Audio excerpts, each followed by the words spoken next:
Hmm. There we go. Now it's working. Okay. Let's go over here. Do do do. Mana mana. Do do do do. Mana mana. Do do do do do do do do do do do. Do do do do do do do do do.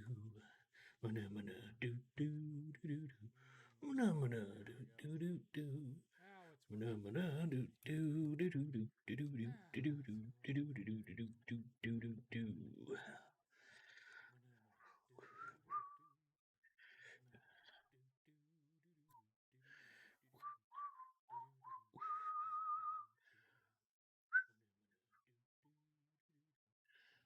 Excellent. There we go. Hi, Nick. We'll just wait for some more folks to get in here. Sonic Generations. I never finished that one. I have it on PS3, but I never finished it. It's yet another one in the storied backlog.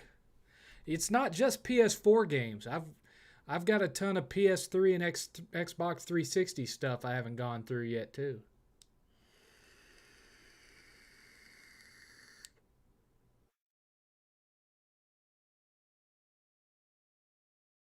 Oh. Oh, let's just wait for some more people to get in here. Let us wait for more people to get in, and then we shall begin. I remember not hating it. I don't, you know, certainly better than like Sonic Forces and Sonic Boom and uh, whatever that one that was kind of like the never released Sonic Extreme on the Wii U, Sonic something or other. I have it. I just don't remember the name of it. Oh my. What a week it has been. What a week, what a week, what a week. They were killing me at work. Killing me at work. And I got to do some more work tomorrow on my off day and Father's Day. Suck. Absolute suck. Eighth doesn't really play fighting games. That's not his genre of choice. He's not really big into those.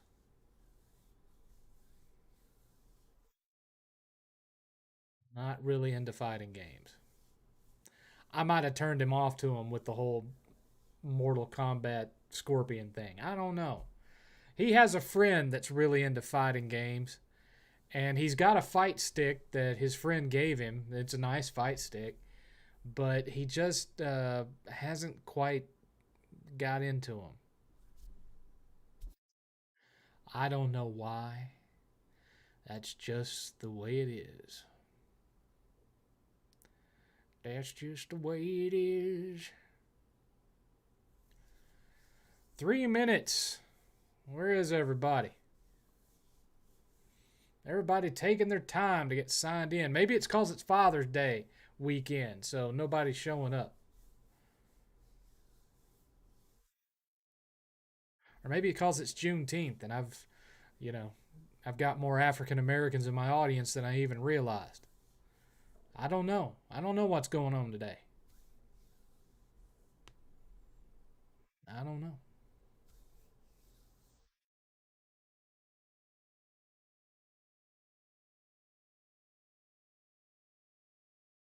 It's awful quiet.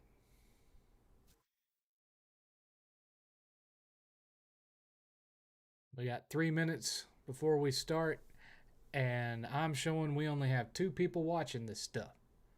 That's terrible, Nick. That's terrible.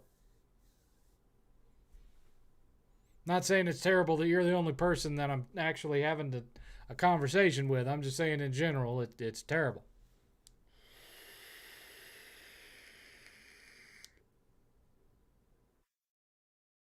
I have Shining Resonance. It's on my shelf. It's just not one that I've gotten around to playing yet. I've had numerous people tell me how awful it is, and that's just kind of like, detracted from my exuberance over the title. I've been playing a lot of indie games lately. Like I played some Owlboy, and I played this game called Dagger something, Dagger Groove, Dagger Doom, Dagger something, and it's kind of like playing Celeste, but the gist of it is when you throw your dagger, you let it go a little ways and you hit the throw button again, and you'll teleport to wherever your dagger is. And so you get through all these like spikes and hard jumps and stuff by throwing your dagger and then teleporting to it. It's not easy. I've gotten fairly far. I've got like maybe 40% of the trophies on it, but I played a lot of Owlboy. I really like Owlboy. And I'm playing one that I typically don't like the whole Flash slash Newgrounds animation look that this game has, but the platforming in it is a lot of fun.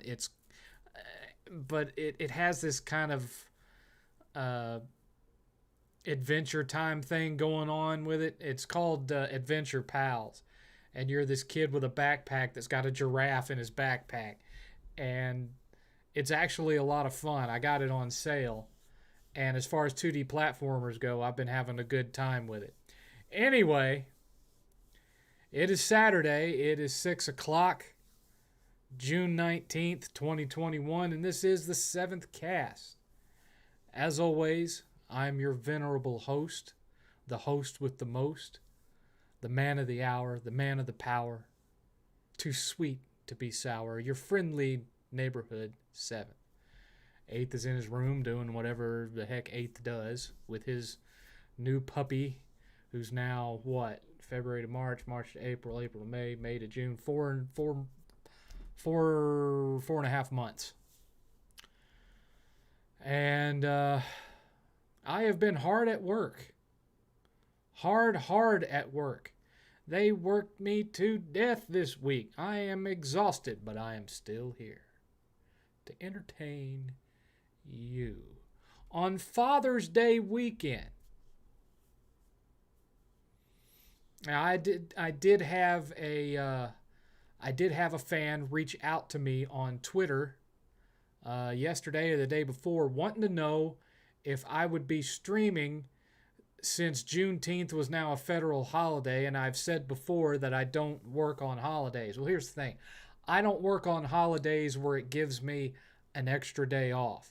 So if there's a holiday that's going to be giving me 3 days off in a row, I don't stream that weekend, because it's very rare for me to even get 2 days off in a row, much less 3. So I make the most of it. That's not the case with Juneteenth. Juneteenth is falling on a Saturday, which I had off anyway, so I'm here. I have Dust and Elysian Tale. I beat it, but I never finished it as far as the plat.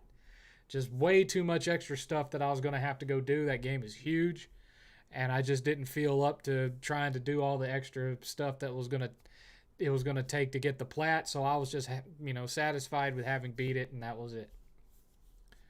That was it. Now, yesterday, I got the platinum on Ratchet and Clank: A Rift in Time. I have thoughts. I've already discussed how I feel that it's the best looking console game released to date. Period. Going all the way back, best looking console game out there right now. Bar none. It looks like you're playing a live Pixar movie at 60 frames per second. It's amazing. Gameplay is just as tight as it's ever been. If you've ever played through a Ratchet and Clank game before, you're going to feel right at home with this game.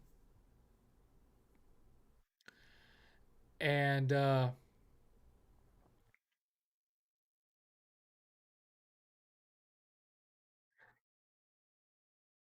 I do have issues with it, however. I mean, the music is fantastic. It's one of my favorite game scores. I'm hoping that they put it out on vinyl, because that's definitely one I'm going to buy for 8th's vinyl collection.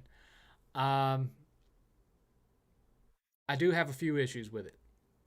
It feels to me, not in the overall challenge of the game, especially if you're playing it on the harder difficulties, but it feels to me like they tried to make it a little bit more kid friendly when it came to the trophies. The game was a lot easier to plat than the previous Ratchet and Clank titles that have had trophies that you could earn. And I know Ratchet and Clank and whatnot has been re released on PS3, PS4, whatever, and Vita. I'll give you an example. There's no trophy for winning the arena challenges, all the arena challenges. There's no trophy for finding all the gold bolts. No trophy for that. There's no trophy for maxing out all the weapons. You know, all the stuff that really made you invest a lot more time in the game than you already do. There's not a trophy for it anymore, whereas there used to be those trophies. And some of the other stuff, like there's no, which I never was a huge fan of these anyway, but there's no rocket boot races, so there's no trophy for winning all the rocket boot races. Uh, there's different kinds of challenges, like you have the little hacking challenges where you're on this little spider bot thing moving around inside of a computer shooting viruses. There's no trophy for beating all of those, I don't think. Or yeah, there is. Yeah, there is. Uh, it's just a much easier plat list overall than the previous games, especially a crack in time. A crack in time, you had to put in some work, because that one you also had to beat it on the hardest difficulty. And for a Ratchet and Clank game, the final boss on a crack in time on hard mode was pretty challenging. Certainly not as easy as the bosses in this game. I had some other issues with it. They're known for the humor in their guns with these games. You know, you had a disco gun that'd make all the enemies dance, and I think at one point you had a gun that turned people into chickens and stuff. And they have some of that. They have like this one that shoots a water sprinkler onto the ground, and anything it shoots with the water, it turns into a topiary bush, and then you can just run in and slash them. And it's got another one that encases enemies in giant ice cubes, and then you can go and hit them. But nothing really super funny like the disco ball. Some of the weapons just don't seem like they're all that effective. Like I've got there's one, I can't remember the name of it, but what it does is you shoot it and it puts this little robot up in the air, and the robot will shoot down at the enemies a couple of times, then shoot itself down and blow itself up and do a little bit of damage. Now, of course, you can power it up, but that weapon has not been used much by me because it's just not that effective of a weapon. My biggest complaint with the weapons is this game's version of the Rhino. Now, I understand. I understand their desire to link the Rhino to the whole dimension rift thing, because that's what the Rhino does in this game. When you fire the Rhino at something, it opens up a dimensional portal above that enemy and drops random crap on top of it and does a significant amount of damage. If you do it right and aim it right, that is. It's not exactly easy to aim. A lot of times you can shoot it directly at a pile of enemies and a bunch of random stuff will fall through the portal and not hit anything, which is one of the reasons that I don't like the weapon that much. Eventually, when you power it up to max, it'll actually warp characters from other games into it. Like last night, Sly Cooper fell through it and was standing there for a couple of seconds. The main character from Sunset Overdrive appeared at one point. There's just a bunch of different little things that'll fall out of these dimensional rifts. But it's not very effective. It's not as good or as fun as the Rhino 5 from A Crack in Time. Now, the Rhino 5 was just this massive array of gun barrels. You could barely see Ratchet behind it, it was so big. And it would shoot bullets uh, at a rapid fire pace in a fan out in front of you, and in addition to that would shoot rockets all over the place while you're firing it. It would go through ammunition like it was nothing, so it was something that you would really want to save for boss fights.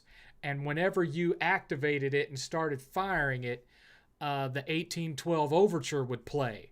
So you'd start shooting stuff and you'd hear da da da da da da da da da da boom boom da da da da da da da da da. It was insanity, and it was a lot of fun because of that. Nothing with the new Rhino for that. It's just you shoot it at the enemy, big rift opens up in the air, bunch of stuff falls out of it. Maybe it hits the enemy, maybe it don't. It sucks. It was kind of disappointing to go and find all the blueprints to build that thing, and then I get it, and that's what it is. I was hoping for an improved version of the Rhino 5 that maybe would add Star Wars type blaster fire to the machine guns and the rockets, you know? But no.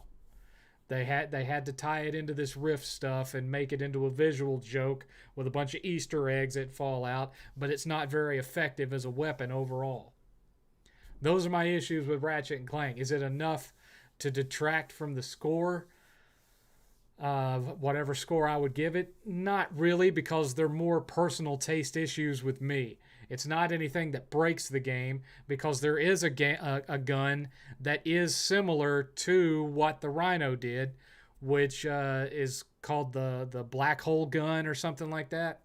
That one is very similar in its function once you max it out to what the Rhino 5 could do. It just still doesn't have the 1812 overture when you play it. That was my favorite part of that gun.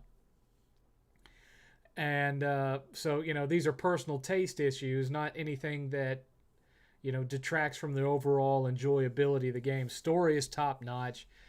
Rivet is a great character. Kit is a great character. Uh, it wouldn't surprise me if the next game in the series kind of flips things and you're spending Rivet's story is the main story and Ratchet and Clank are the support characters, and you switch to them and play them a little bit through the game. It wouldn't surprise me if the next game isn't called Rivet and Kit and it's a continuation of this one but reversed. Wouldn't surprise me at all. Uh, so that was my main talking point. Got that out of the way. Uh, what do we have here? I mean, let me catch up. Is Rift at least better than Ratchet and Clank 2016 I didn't have a problem with the 2016 remake, but yes, it is better than it. Hi, Master Chief. That's usually how long Ratchet and Clank. Well, the length of Ratchet and Clank games depends on how much time you want to put into it, and it also depends on what difficulty you're playing on. The trophy system in the previous games would basically, if you wanted to plat it, you had to play it and then you had to play it again on the challenge mode and a hard difficulty. So in previous games, you had to play it 3 times, at least on A Crack in Time, to get the plat. Not the case here. You can plat the whole game without playing challenge mode, without playing hard mode if you don't want to play hard mode, and it's quite a bit easy if you're playing it on anything other than hard mode. And of course, it has all these exploration, hidden items, mini games, it has side quests, which side quests are kind of something a little new to it. And so, yeah, if you just stick straight to moving from one story beat to the next, it's about an 8-hour game. If you want to get the most out of it, there's probably 20 hours to it.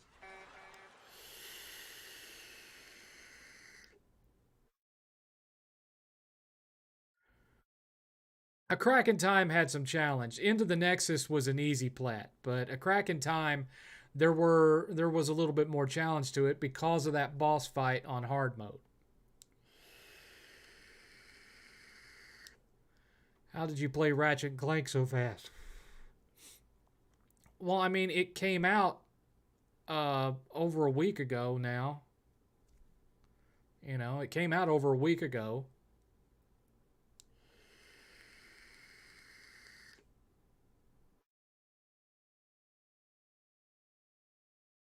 Hi, Ultra Steel. Why did you downplay the medium reading two worlds simultaneously, but not downplay Ratchet and Clank loading world? Because they're accomplished by two different means. They're accomplished by two different means. What you're seeing in the medium is not really that much of a power drain on the system. And the reason that I'm saying that is because for them to split the screen either this way or this way, it's basically the same function that playing local co-op in Borderlands does, where you can be on one side of the map, another person's on another side of the map, and so it's playing two sections of the map simultaneously on screen at the same time. And the way that it accomplishes that is it cuts the resolution in half. Okay? So it's not like you're seeing 4K up here and 4K down here. That's not what it's doing. It cuts the resolution in half to be able to pull that effect off. Whereas with Ratchet and Clank, what it's doing is you go through a portal and bam, whole other world loaded like that. It's just instant. Bam. No loss of resolution, no nothing. You don't even see any texture pop in. You just click, you just go through that portal, boom, you're somewhere else. And it's the same thing with the crystals.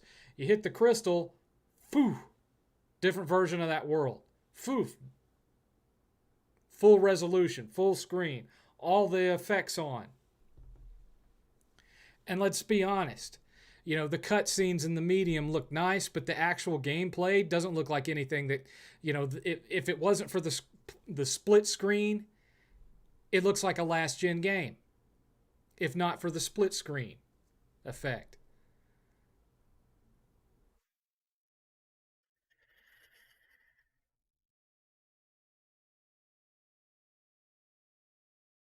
You guys hyped that game up that it was going to be the next Silent Hill, the next Resident Evil, blah, blah, blah. And what is it? It's Until Dawn with split screen. It's Beyond Two Souls with split screen. It's Heavy Rain with split screen. It's Detroit Become Human with split screen. An effect, by the way, that had already been done on certain PC games way back in the day. So, and even when you get into games like Titanfall 2, it didn't do split screen, but it had that effect where you could, pop in between two different timelines of the same level to see a slightly different mode. It's just there's not as much going on in that game graphically as what's going on in Ratchet and Clank. And even then, that's basically like a texture overlay, whereas with Ratchet and Clank, you know, the geometry completely changes. You're having to go through completely different paths to get through things because the paths that were there before are gone. They're like two completely separate maps that share some common geometry. It's you have to really just play it to be able to experience it because it's a little bit jarring when you first start playing it. But you know, the medium, it's a walking point and click adventure game, just like the games from Quantic Dreams, the games that you Xbox fans were saying these are just cinematic playable movies. These are walking simulators. And then what did you do when you thought the medium was going to be exclusive? You shat yourselves over it. Yeah, and that's right. Game's coming to PS5. It's coming to PS5.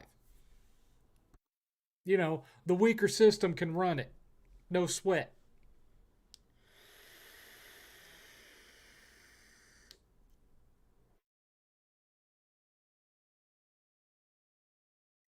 Happy early Father's Day. Thank you, video game lover.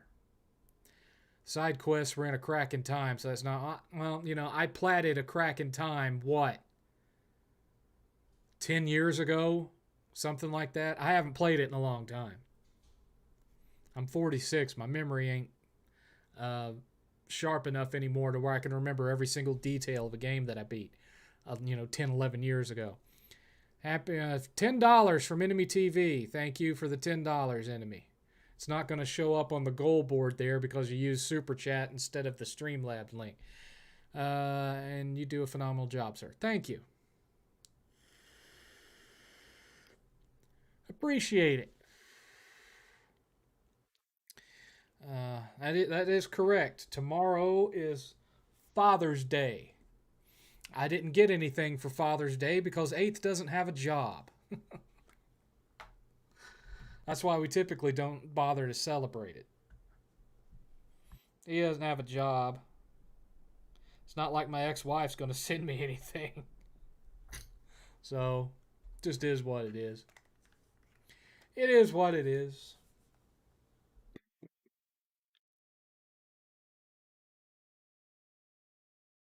Did I enjoy Rift Apart's story? Yeah, it was a lot of fun. I'm kind of irritated that Talwyn never made an appearance in the game from what I've seen online. I don't believe Talwyn's in it at all. People are getting the platinum in 6 to 7 hours.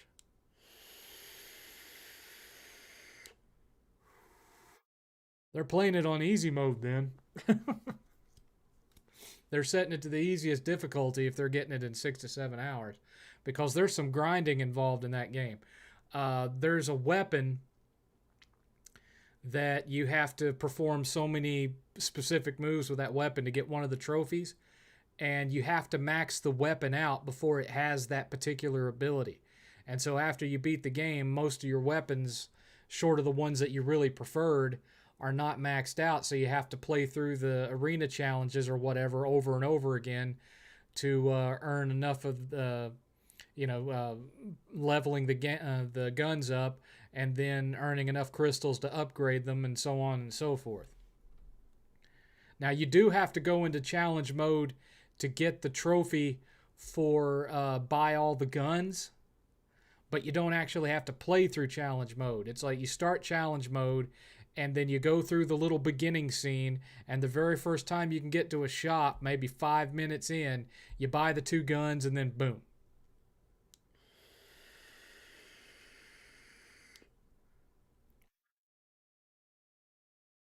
Callum, it's not 8's fault. He just finished high school. He's not working. What's he gonna buy me a Father's Day card with? What's he gonna buy me a Father's Day gift with? He's not working. It's no big deal.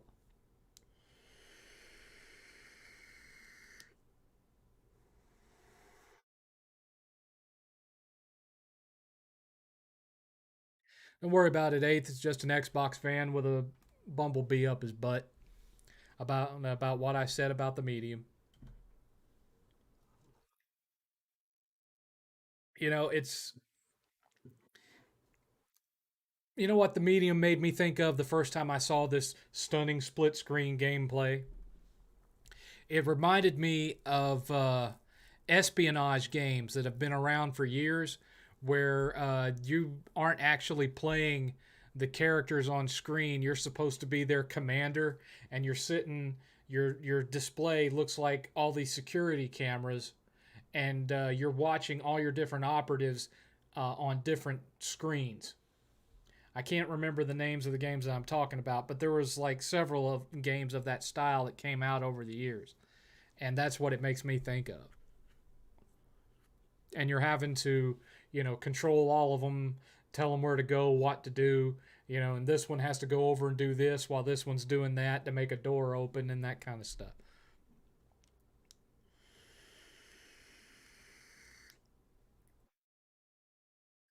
Eighth can't cook, and he's not getting anywhere near my feet. What's the matter with you, enemy? Seventh, did you think Microsoft's E3 was decent? Yeah, it was decent. It didn't blow my mind. I mean, I already discussed it live. I live streamed it, and that's still on there. You can watch my live reactions to it if you want to. Ultra Steel. It was basically Forza Horizons 5 stole the show. They knew that people were clamoring to see improvements in the graphics from Halo after their previous outing, and instead they showed the multiplayer. They didn't show any new footage of the campaign. That was a missed opportunity. That was a missed opportunity. I don't know why they didn't do that. And, they showed 3 new games that aren't coming out for a year, showed a bunch of multiplats and a bunch of indies. It wasn't really that much different from your typical Xbox E3, except for the fact that they had 3 new games to show, which is still not a hell of a lot. But, when you buy that many studios, it takes a while. Yeah, it's not like, they were all of them were going to have new stuff ready to go within a year of being purchased.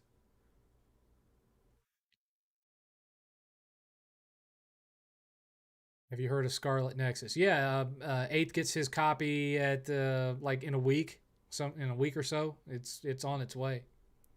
Thoughts on Sony ImageSoft? Uh, I didn't play a tremendous amount of Sony ImageSoft games back in the day. The one that always pops into my mind whenever somebody says Sony ImageSoft is the platformer they made of the movie Hook. It was terrible on Genesis, decent on Super Nintendo.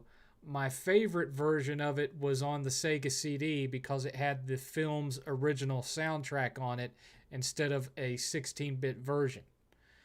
Uh, the gameplay is the same as the Genesis version. It just has cutscenes and real music audio. There was nothing wrong with the gameplay of the Genesis version. I just didn't like it compared to the 16-bit version or the Super Nintendo version because the music on the regular Genesis version was kind of crap. The Sega CD version fixes that. I think the Sega CD version overall is the best version of that game.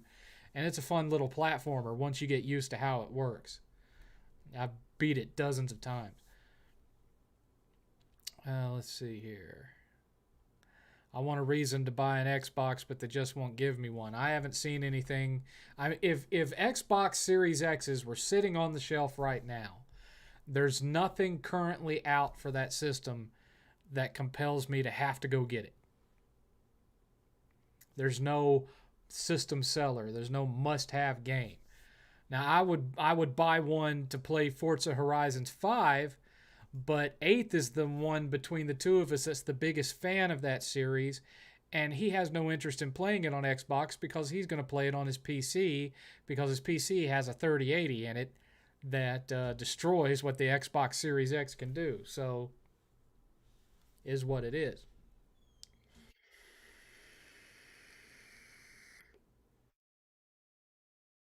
Callum, I would never own a Series S.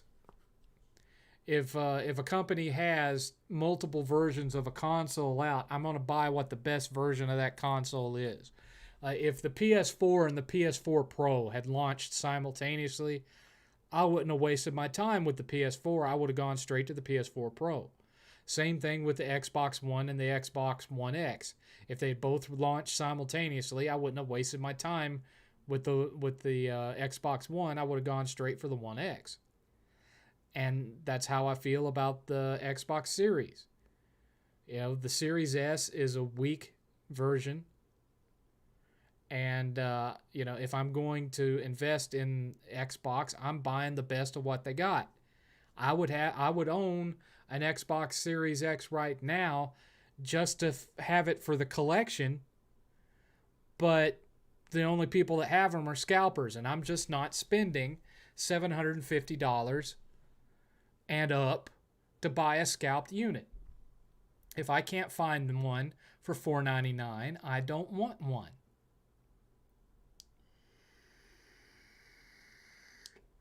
Are you going to give Hades a chance? I don't know. You know, 8th is the one that's more into the whole roguelike and roguelite genre than I am. And I showed him footage of Hades, and he wasn't impressed with it. He had other roguelikes that he would have written that he wanted more than that. So, you know, maybe if he had a chance to play a demo of it or something. But I gave him the opportunity to get it, and he chose something else instead.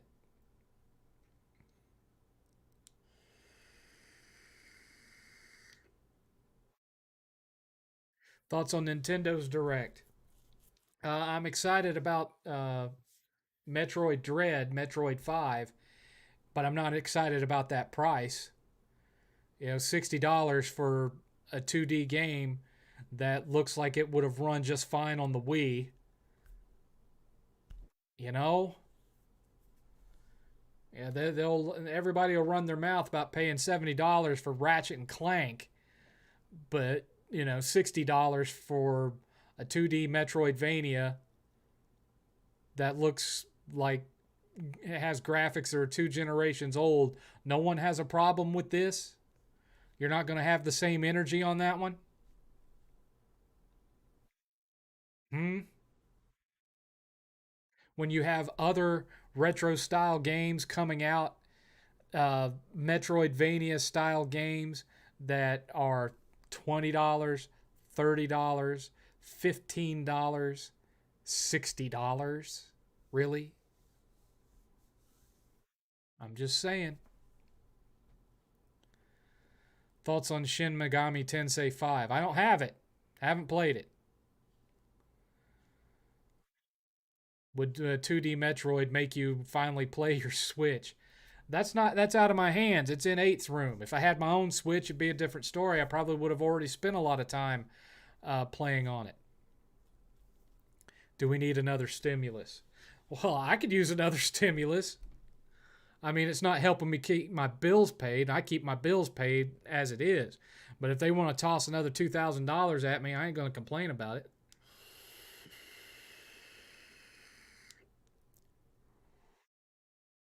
Metroid should be $50. Personally, I think it $39.95 would be an acceptable price for that game. Do you think Starfield will be a system seller? Hard to say. We haven't seen the game. We've seen cinematics. We haven't seen the game. And you and I well know that in-game footage or in-engine footage don't mean shit, because when you're doing cinematics, you have the ability to focus your hardware power on maximizing what you're seeing on screen at that time. It's a totally different usage of RAM and your CPU and GPU power to display these in engine cinematics as opposed to the gameplay. Okay? Anyone who looks at those cinematics and thinks this is exactly what the game is going to look like, I feel like they're in for some disappointment. You have to remember, we're talking about the same engine that they've been using since 2008, and they've just modified it incrementally. Okay? That's one of the reasons why their games are always buggy pieces of shit, because they're using the same engine over and over, and they've never fixed those bugs from engine revision to engine revision. They need an entire new engine. And instead, they're making Fallout 76. Did you think Fallout 4's graphics looked current to the generation it was released in? If you did, you're blind.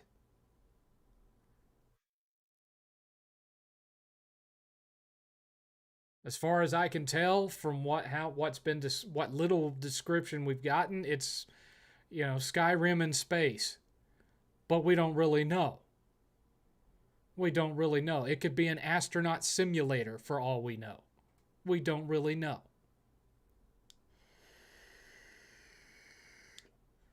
But, even as great as, as much fun I had playing Fallout 3, Fallout 4, Skyrim, I wouldn't have called them system sellers because they were buggy and broken as hell.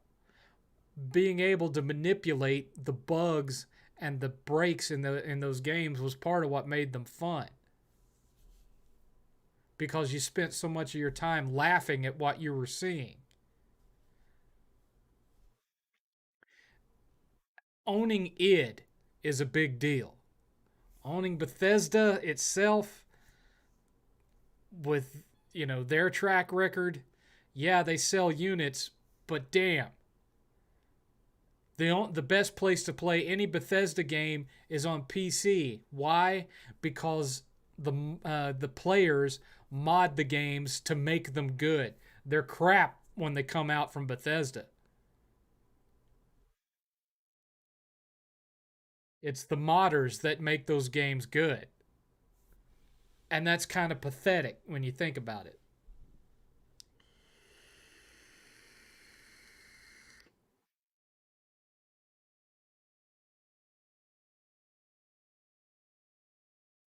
Shin Megami Tensei 5 is releasing in November. Okay, well, I knew that there was a remake of another Shin Megami that came out, and I haven't played that.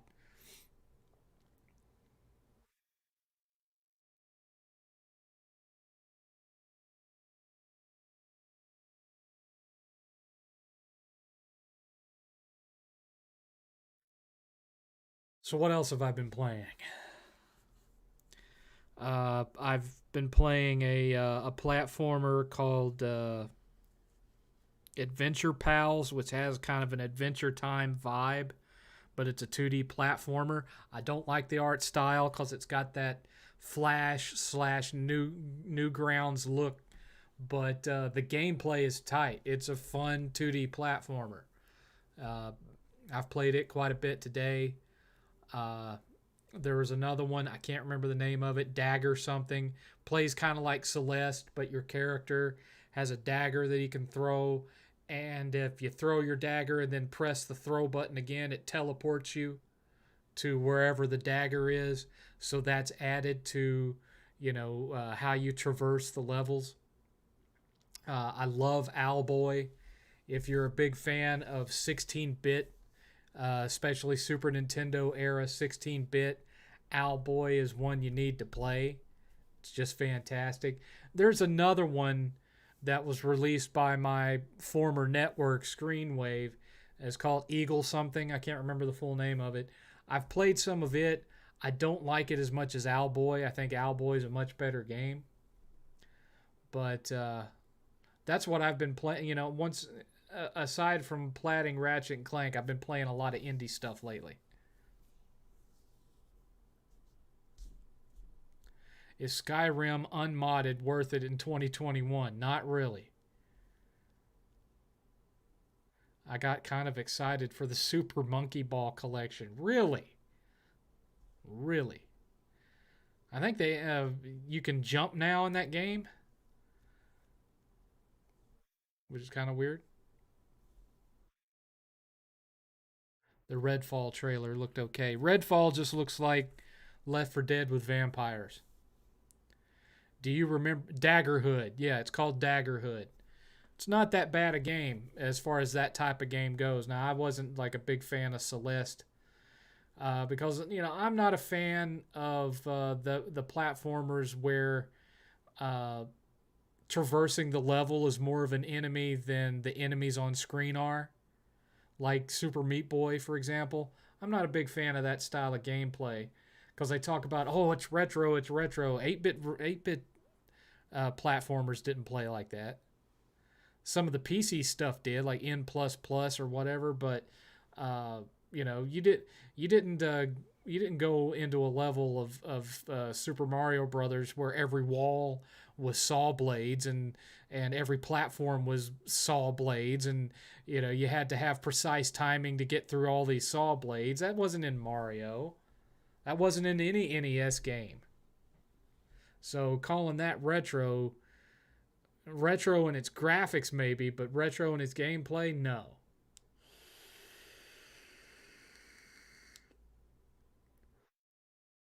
We need your E3 review if you watched it. I live streamed my reaction to the Microsoft conference. It's still on my channel.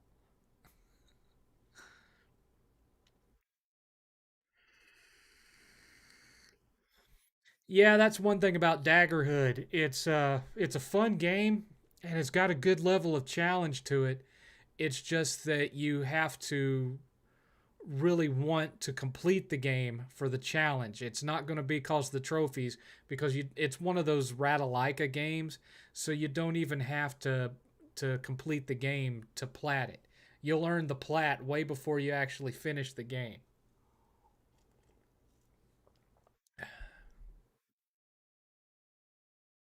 One of my favorite Metroidvanias that I've been playing is a game called Chasm. I wish I had a physical copy of it, but I don't. I have digital. I really like Chasm. I think it's really, really well done. The only on the I didn't I watched the Nintendo one and I watched the Microsoft one. I didn't bother. Uh, and then I watched one other one. What? Oh, I watched the Square Enix one. Uh, the Square Enix one is really telling in that, with Ratchet and Clank, we can have a video game that looks like a Pixar movie, but we're not at the point graphically where we can have a Marvel game that looks like a Marvel movie. It looks like a video game. So we've still got a ways to go before we hit true photorealism, but we have reached the point where they can make a game, or at least Sony can make a game, that looks like a live Pixar movie in 60 frames per second. I did not play the Final Fantasy Origins demo. Eighth played it while I watched him play it. And his reaction was, uh, it's a clone of Neo and Neo 2, but it's not near as good.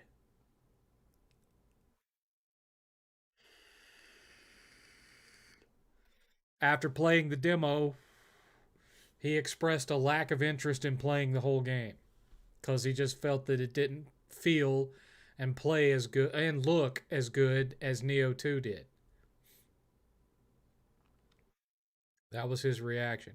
Do I remember beepers? I had a beeper uh, because I was on back in the 90s, like 1997 slash 98, because I was 24-hour on call at my job at that time.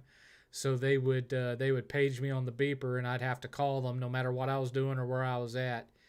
And you know, uh, if they needed me, I had to show up.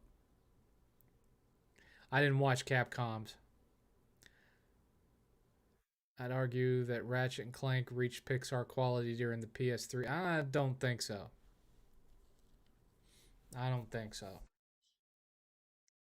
Because you could tell a visual difference between their cutscenes and their actual in-game characters and environments. Uh, with this game, not really. It all seems like one seamless thing. I mean, there's not even fade outs or gaps between going from a cutscene to live gameplay. Like, and in fact, one of them uses the Star Wars type screen wipes where the screen just swipes across and then you're in a different scene, which I wish they did that all the way through the game, but they only did it a couple of times just as kind of a Star Wars Yavin 4 reference, which was funny. There's also some references to there's a Goonies Easter egg, there's a Pirates of the Caribbean Easter egg. There's fun little movie references hidden throughout the game.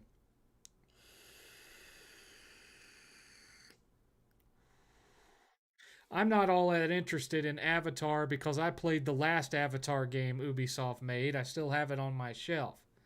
It was not exactly impressive. So I'm not all that keen to play it, to be perfectly honest. I'm not all that keen on it.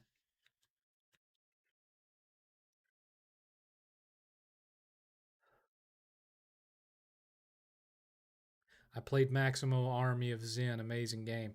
You know, at one time I owned both Maximo and Maximo Army of Zen.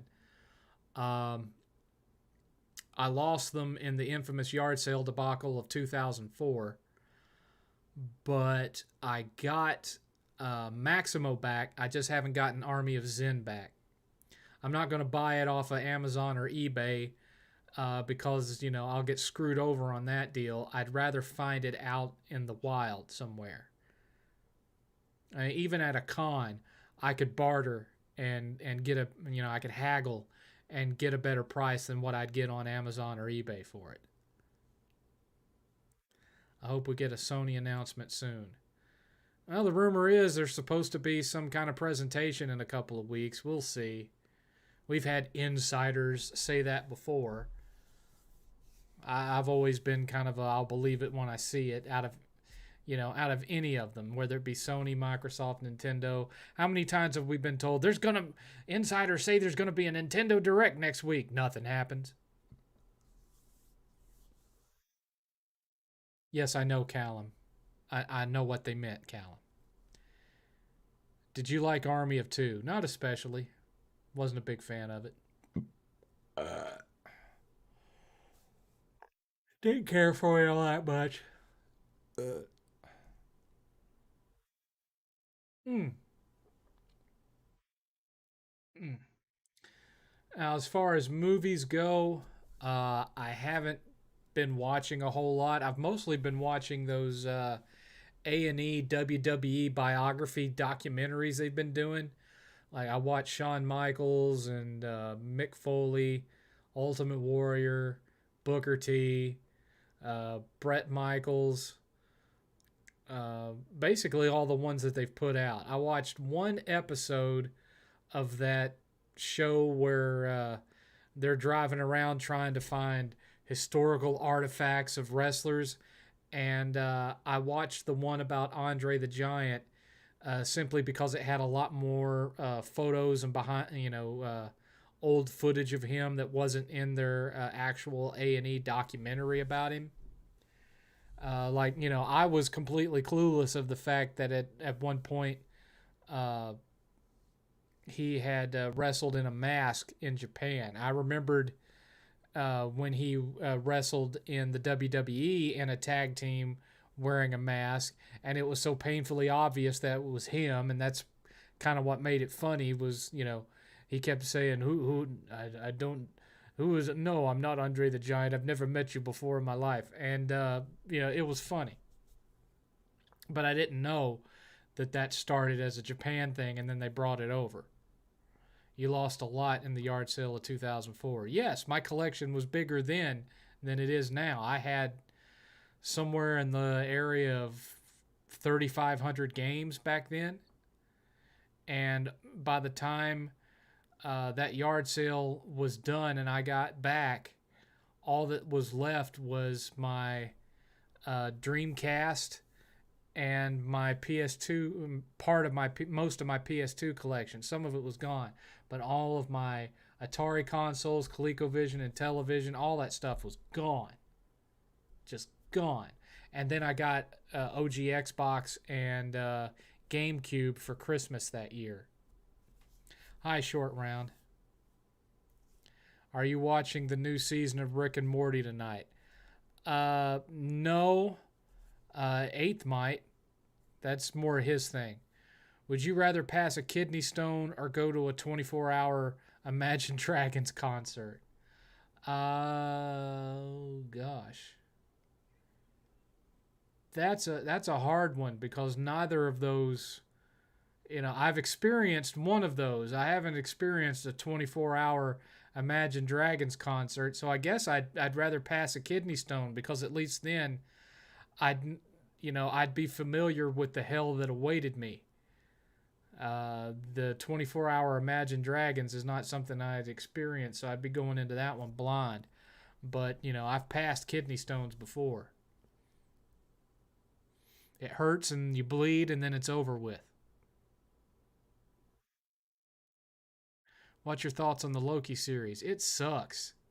I've watched both episodes of it, and it has some funny scenes here and there, but it's like it's written by someone that has absolutely zero regard for everything that's come before it.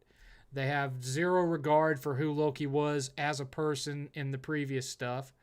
They have zero regard for the people that died leading up to Endgame. They have zero regard for Tony Stark's sacrifice.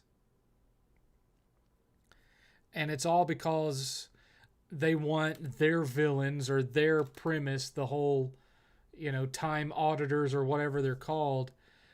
They're wanting so much to give them gravitas and make the viewer aware of how powerful they are that they have to diminish Thanos and what he did to achieve it.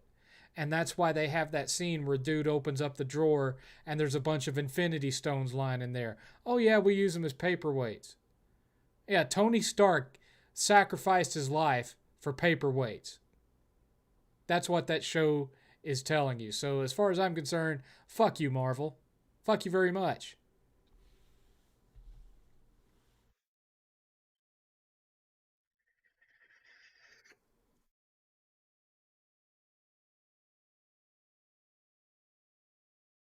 I don't know why Kevin Feige signed off on that.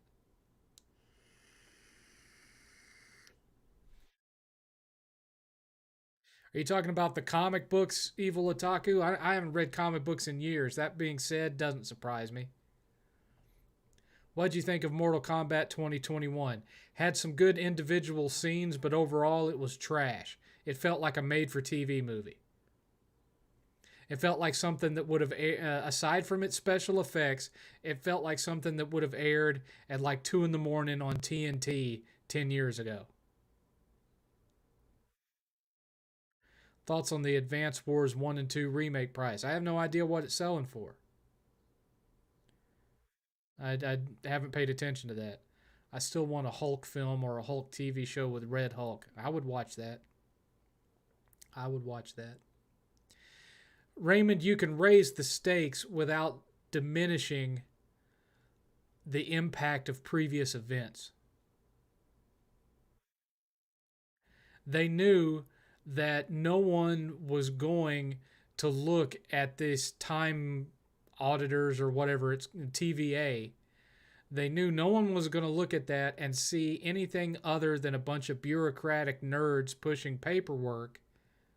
So the only way that they could that on the budget that they were using that they could really clue people into this is a really big deal was to diminish everything that had come before it. And that's bad writing. Whoever wrote that show sucks and should never be allowed anywhere near anything Marvel ever again. Why does Hollywood hate redheads so much? I don't know.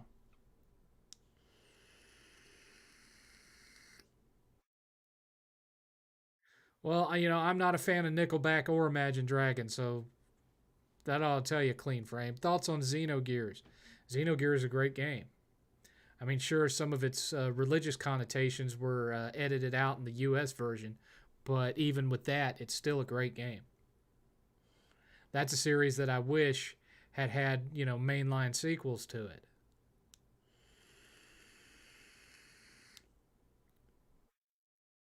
Good stuff.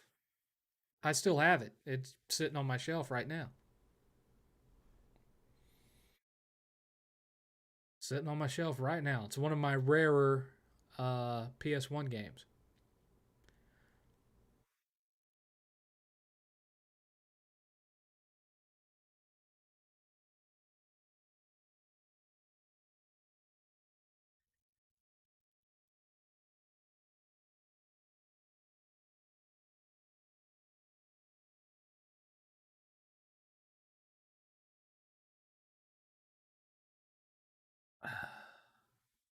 Was Xenosaga better than Xenogears? I didn't like it as much. I mean, I have all of them. You know, I have 1, 2, and 3. And I didn't like the gameplay as much as Xenogears. Seventh, should people who come to your house to try to talk to you about stuff, salespeople, just leave a business card at the door and get it over with? Yes, because I don't want my time wasted. I don't want my time wasted. Because 9 times out of 10, they're trying to sell something in relation to this house, and I rent, I don't own. So they're talking to the wrong person when they try to talk to me. I'm like, look, even if I wanted solar panels, I can't buy them from you because I'm not allowed to make alterations to this house. You're wasting my time. Go away.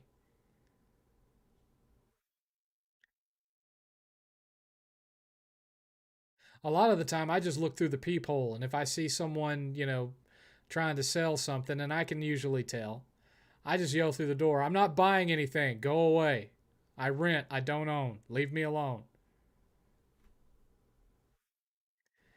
I didn't know Alien and Predator was linked with Blade Runner. It's supposed to be, supposedly.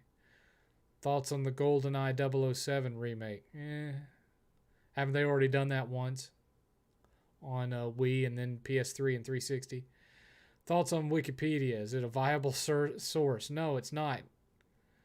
No, it's not. You have to take anything you read on Wikipedia with a grain of salt because, yes, that stuff is moderated, but it can be moderated from a slanted point of view.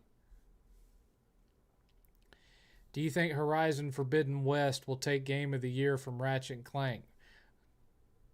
Too soon to tell. Between the two, I'd say that Horizon would probably get it. Even though I haven't played it yet, I just have a feeling that if those were the only two that were in serious contention, Horizon would walk away with it. Although I do think Ratchet and Clank would win other awards. And I agree, 7th. Yeah. Good evening, Biggin. If Jehovah Witnesses come knocking at your door, would you welcome them with a loof? No.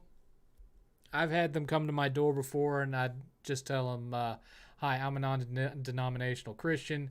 I view you guys as a cult, and I don't really feel like talking about it. I don't mean that against you personally. Have a nice day. Close the door.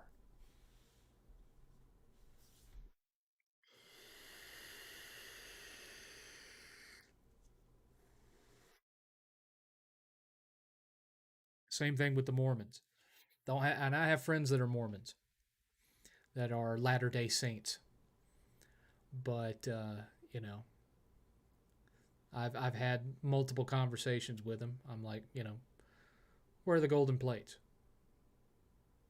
Why is it that so much of what Joseph Smith translated off of these golden plates that nobody's ever seen bears such a striking resemblance to a book that had just happened to come out within a few months of him founding this religion? Why is that? I just I could bring up all those things, and I've brought up a couple of them here and there with people that I felt our friendship was comfortable enough to handle it, but otherwise I just keep my mouth shut and say, no, it's not for me. Sorry. I'll stick with my particular flavor of Christianity, and you stick with yours. Thank you.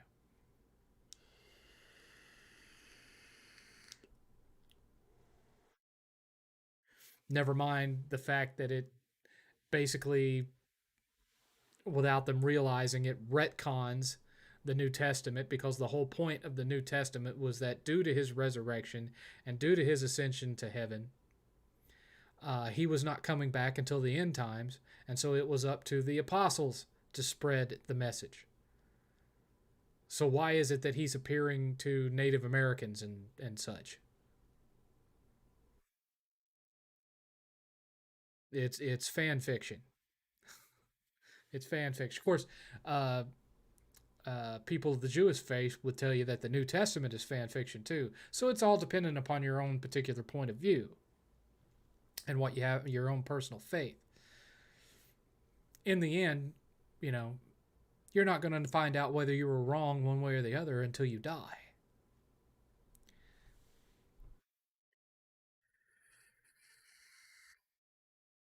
Favorite sex scene in a movie? Movie sex scenes mean nothing to me. Absolutely nothing.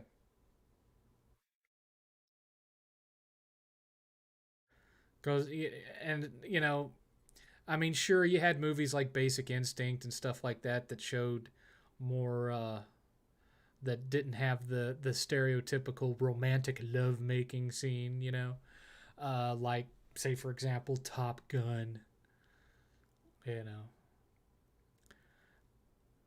In my experience, and maybe it's because I've only been with Southern women, I don't know. But in my experience, I have never been with a woman who wanted the slow, romantic Top Gun lovemaking. They wanted to be done and done hard and done fast. Usually, by calling me daddy, that opens up a whole other can of worms. But they didn't want the romance movie. They wanted the porno. Every single one, every time.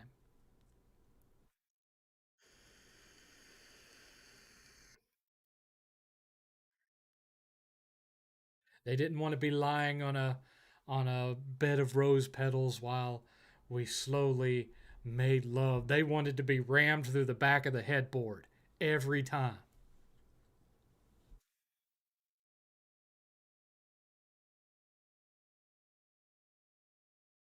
30 seconds, Jesus.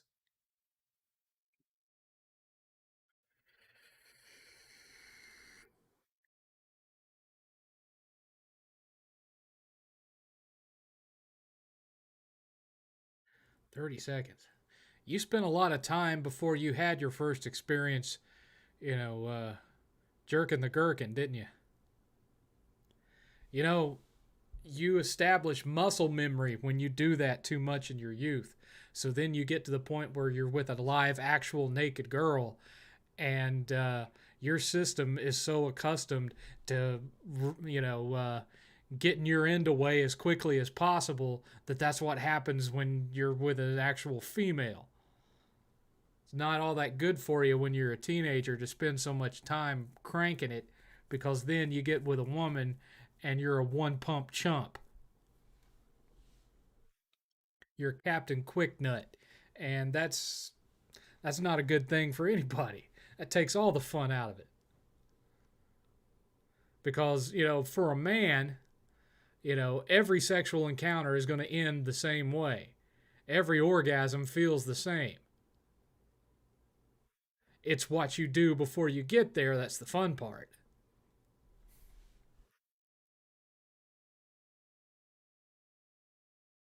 It's the journey, folks, not the destination.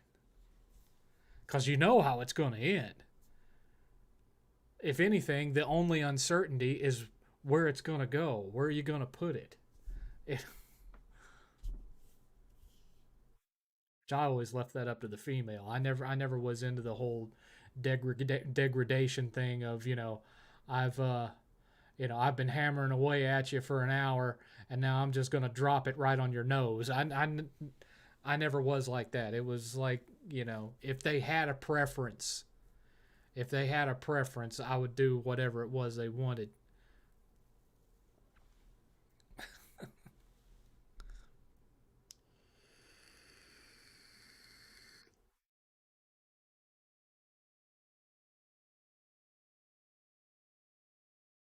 Have you watched Gangs of London? No.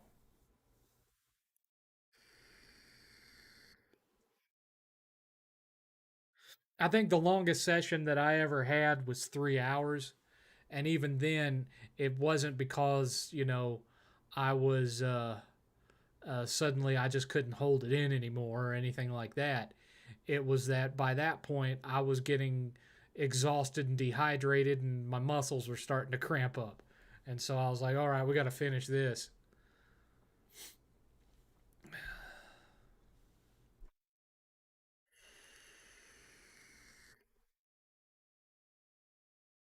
And both of us were sore the next day, so it wasn't even really worth it.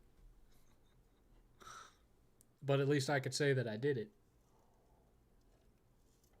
Conjuring 3 was okay. It it wasn't as good as the first two. It wasn't really scary because it's a different kind of story. It's almost more of a murder mystery that just happens to have, a demonic possession in it. It's a different story structure than the others. And they tried to put the scares in there, and it's just not. It's an entertaining movie. It's got great acting in it. It's got good cinematography, good music, but it's not scary, or at least it's not as scary as the first two. Which, I don't really get scared by horror movies anymore. Haven't in years, but I know a good scary movie when I see one, and it's a good movie, but it's not scary. Need I remind you of the time you walked in on your mom and your pot? No, you don't have to remind me of it. That's forever burned into my retinas. How could I forget? How could I forget?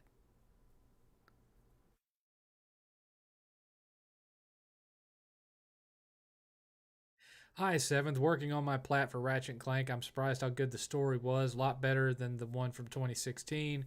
Rift Apart is great, not my personal favorite, which is. Well, you deleted it before I could finish reading it. Oh, by the way, it's 7 o'clock. Sorry, I still have not reset up my Stream Deck since I moved over to this new machine, so my little buttons don't work. Uh, I don't know if I could do it with this or not. Let me see. Let me see if I could do it with this. There we go.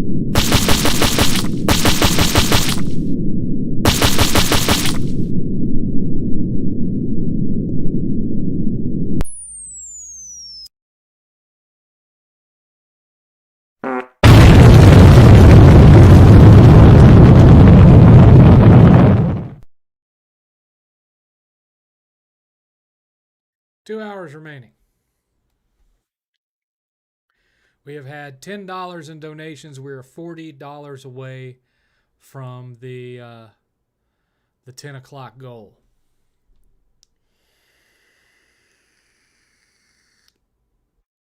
I liked Tools of Destruction a lot,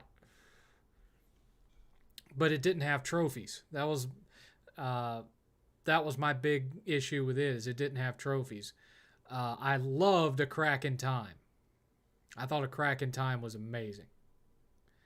Although some of the Clank puzzles were a pain in the butt. Uh, the uh, the Clank puzzles in Rift Apart are not near as complicated as the ones in A Crack in Time were. The last one is still a bit of a mind bender, but the other ones aren't that bad.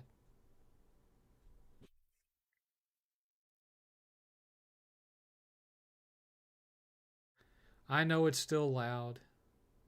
I know, but I don't know if I have a way. I guess I could do this. Let me test it. Let me test it. I'm going to do it again. I'm going to turn on 2 hours again. Let's see if this changes it. Let me know if it's still too loud.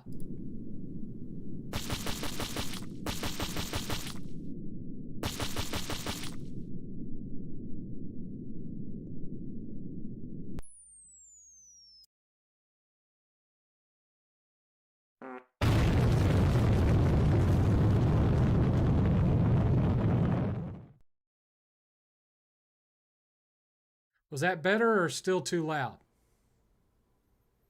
Let me know.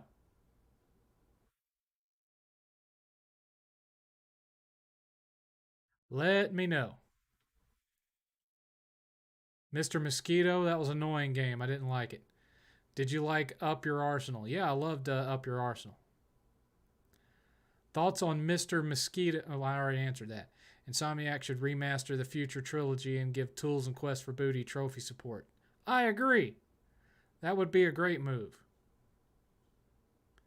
That would be a great move indeed. I'm going to go ahead and turn down 1 hour remaining and time extended. I didn't know that I could do it in OBS that way. So, there, that's fixed. as long as OBS remembers my settings. I live in an apartment. Yeah, that's much better. Oh man, oh man, the thin walls in apartments, man.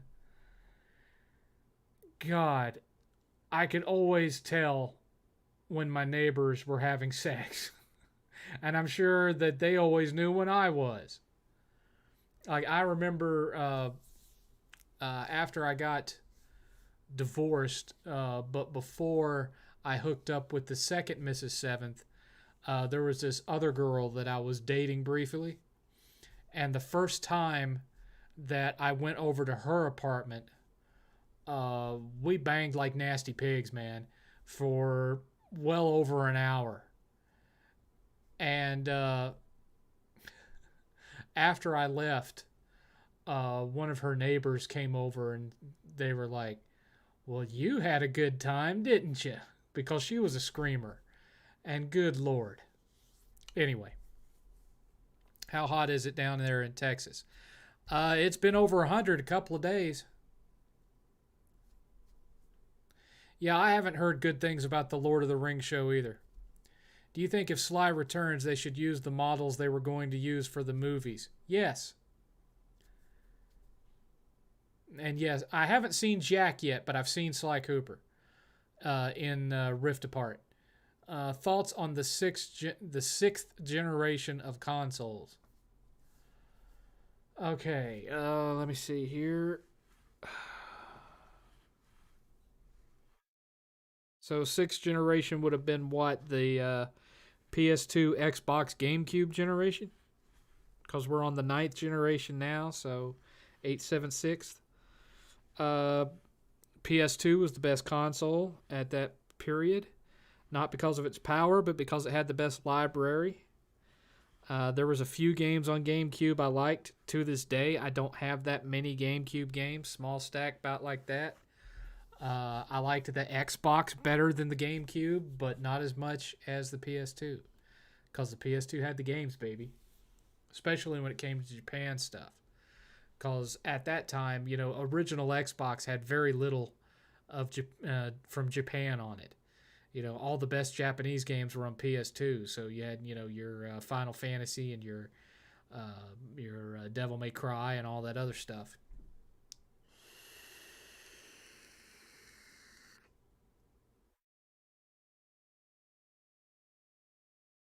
But yeah, I don't like Loki at all so far. It's had a couple of funny scenes, and that's been about it.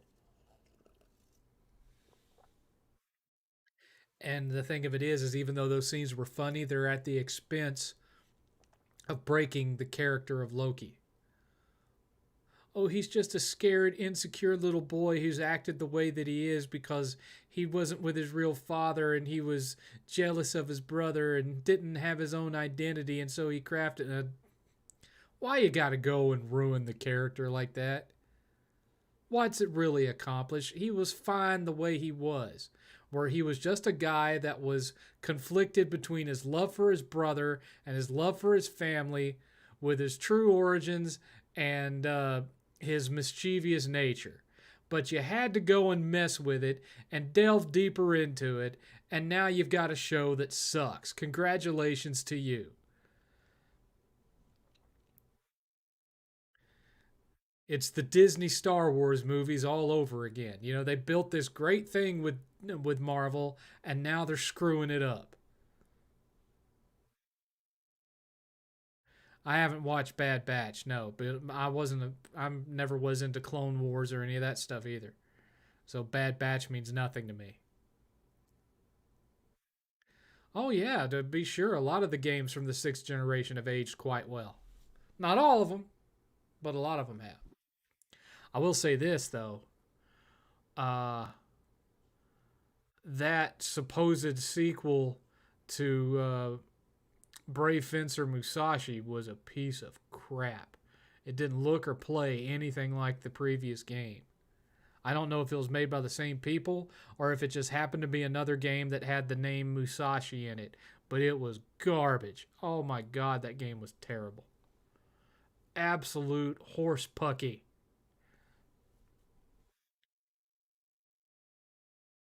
Not worth your time at all. Your opinion on Elden Ring. It just looks like a Dark Souls game that has more RPG stuff in it. Eighth is going to love it. I'm not going to care about it.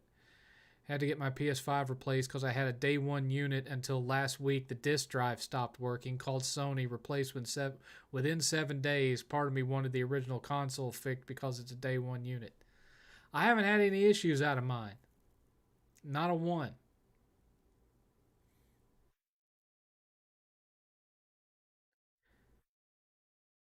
After watching his biography, has your opinion on Bret Hart changed? No, he's still one of my all time faves.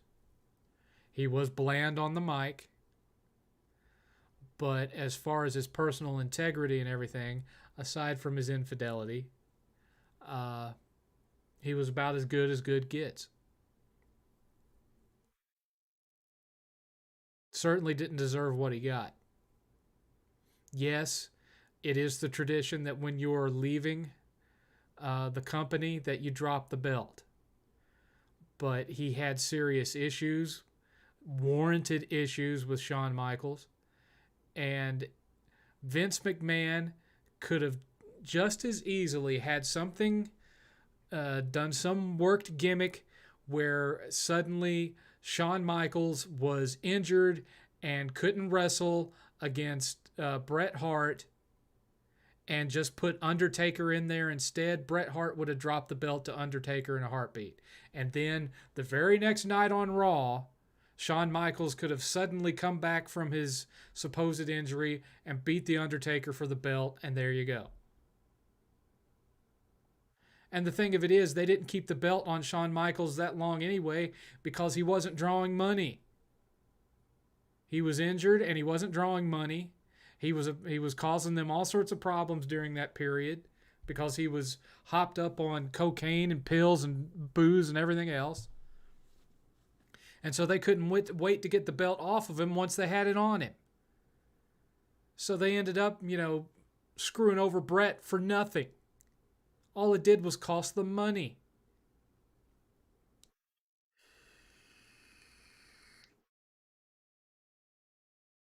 Which makes it even more insulting. Yeah, Ratchet and Clank's going to be around for a while. And I'm glad of that because they've kept, Mario aside, they've kept traditional 3D platformers alive. I know there's a lot of indie 3D platformers out there, but there aren't any that play like Ratchet and Clank. And, I'm of the opinion that Jak and Daxter should have stayed the way it was, and that Jak and Daxter should not have had guns introduced to it. Because then that just made it feel like they were copying Ratchet and Clank.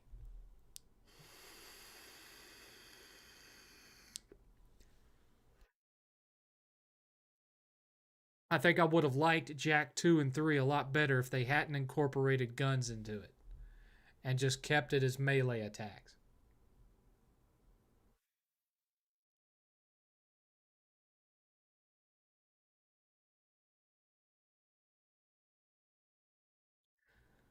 Falcon and the Winter Soldier was not dope. It had a good message to it, but it had a horrible villain that had questionable logic to what was happening.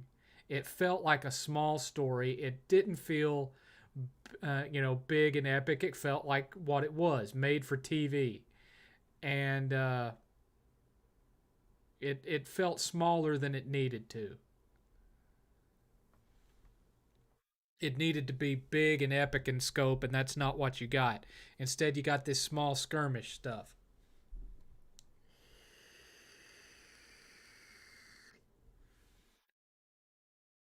The villain of the piece was boring and uninteresting.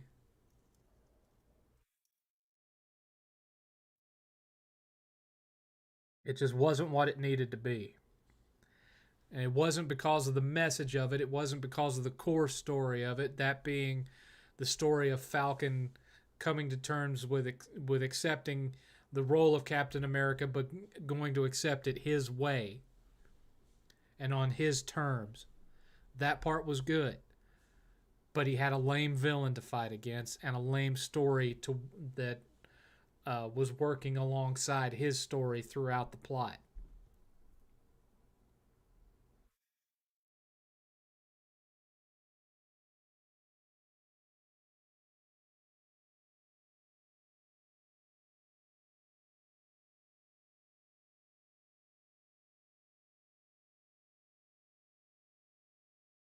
Get over it, video game lover. I'm not in the business of only liking what you like, son. Let's see here. Sony has been curious. What if Insomniac makes a Sly Cooper game, or what if Sucker Punch has been secretly making one because Funko Pop of Sly has been announced? Unless Insomniac has greatly expanded their studio to where they can work on two games simultaneously, like Insomniac does, I don't see them or Naughty Dog doing it. I would see it more being some not Sony Bend, but someone like Sony Bend.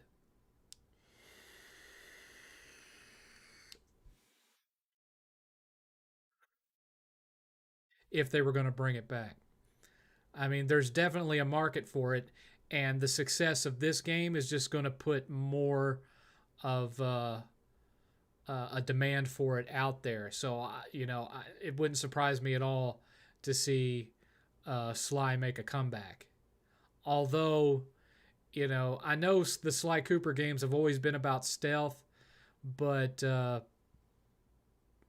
Sly Cooper 4 crammed way too much of it in there. Sly Cooper 4 was overkill. It was too much of a good thing. And it made the game tedious. It wasn't hard, it was just time consuming. Seventh, do you think the MCU is screwed? I think Spider Man should become the face of it. These streaming series just don't seem to be doing anything. Yeah.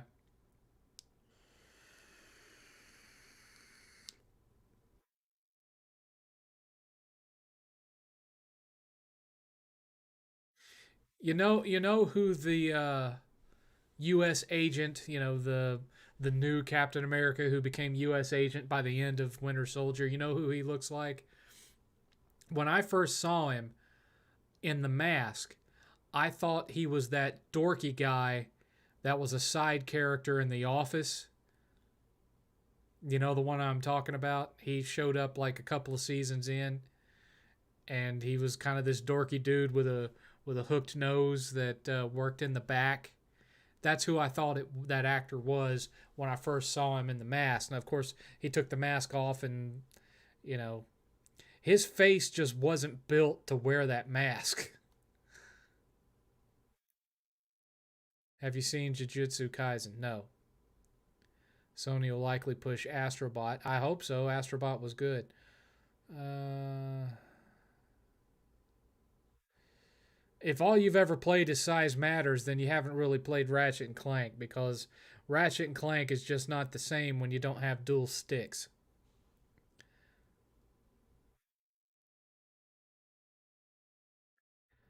Seventh, do you think Guerrilla Games should try their hand at sci-fi horror in the vein of Dead Space? That would be interesting.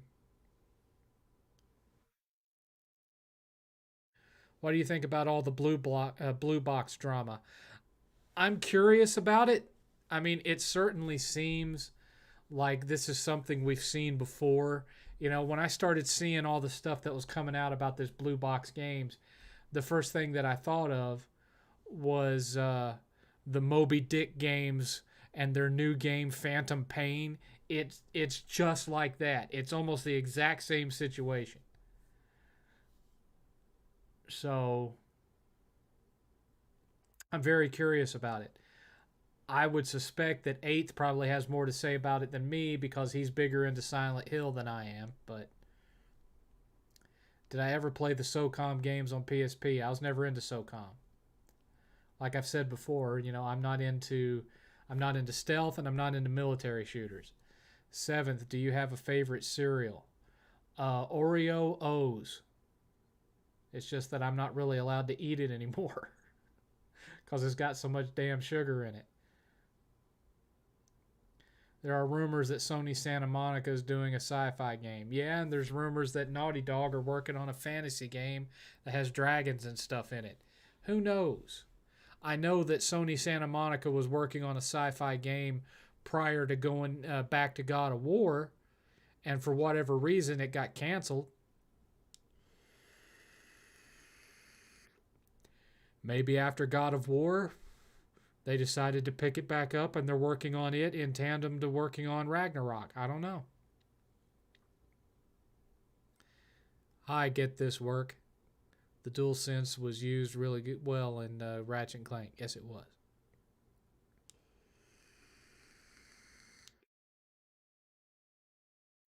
I liked Frosted Flakes growing up, but of course, the downside to Frosted Flakes, like any cereal, is it gets soggy, but Frosted Flakes get soggy faster than other cereals. I really liked Captain Crunch, but Captain Crunch would cut the roof of my mouth all to hell. I really like Rice Krispies, but kind of the same thing with Frosted Flakes. They get soggy really fast. Now, as far as eating, probably the safest cereal for me to eat right now is Rice Krispies because you can. I have learned that you can pour some Splenda in there and it tastes just like Rice Krispies would with cereal in it, sugar in it. What's your fantasy of choice? Medieval, sci-fi, etc. I don't really have a preference. I like sci-fi and I like fantasy stuff. It's just that a lot of the fantasy stuff, it seems that there's more good sci-fi out there than there is good fantasy. I can think of a few. Conan is good. Uh, the first Conan. Uh, Kroll was good. Uh, Willow was good. The first Dragonheart was good, but its CGI has aged very badly. And the Lord of the Rings trilogy was good, and that, as far as movies go, that's pretty much it. Maybe Lady Hawk, but even that I wouldn't count necessarily as fantasy because the only fantastic part of it was the whole transforming between a bird and a tiger thing. I never liked Cinnamon Toast Crunch. We need an RPG from a Sony first party studio. Bring back Legend of Dragoon. Finally got a DualSense charging station. It's been scalped for a while, but got one for 30 on eBay. Nice. I pre-ordered mine at the same time I pre-ordered my system, so I didn't run into that. Worst Wii game you ever played? Most of them. The first party stuff, well, for the most part, was good, aside from Wii Music. But there was a lot of shovelware garbage on that system. So, bye, Callum. I kind of want something different than just sci-fi or fantasy, kind of like how Final Fantasy X was set in a tropical environment that mirrored Pacific Islands. It was a breath of fresh air. What do you think Sony could do if Ratchet and Clank gets Game of the Year? Or what would they do? I don't know. Celebrate? You should eat Golden Grams. I've had Golden Grams. I didn't care for Golden Grams either. I had very specific. I loved Fruit Loops too, but again, very sugary. Can't really eat them. Can't really eat them.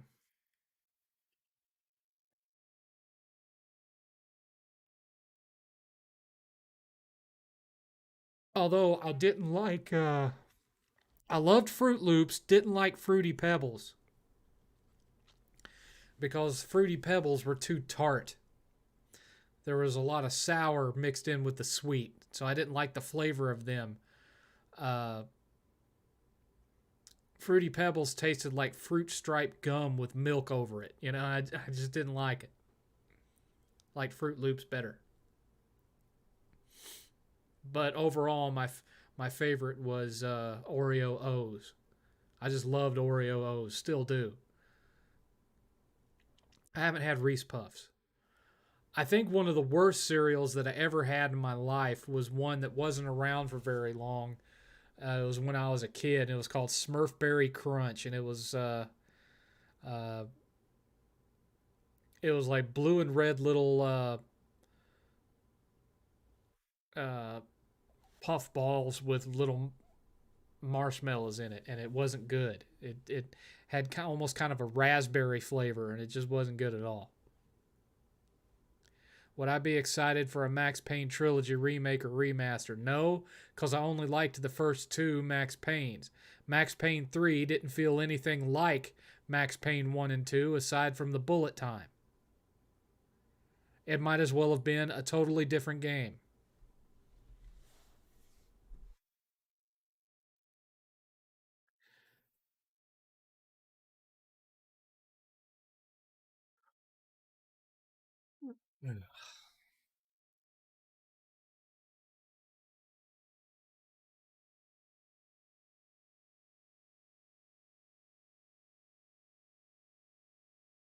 I remember that period where, every time a new cartoon or a new movie came out, they'd have a cereal based on it that'd only be on the market for like a few months. And usually it just tasted like generic crap. I never had Kaboom, whatever that is. Sounds kind of like Colon Blow. You remember Colon Blow cereal from Saturday Night Live?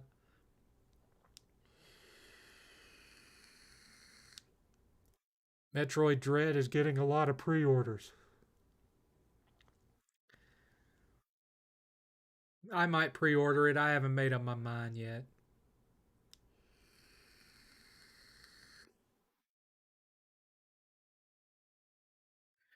Metroid is a popular series, but it's never been a really big selling series.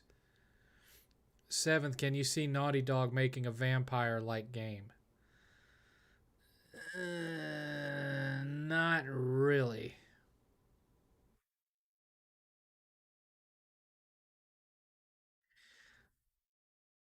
Well, eighth, the game is already, not coming out for months, and people are talking about how it needs an easy mode. No, it doesn't. No, it doesn't. People need to get over themselves. Some games are meant to be hard. Period.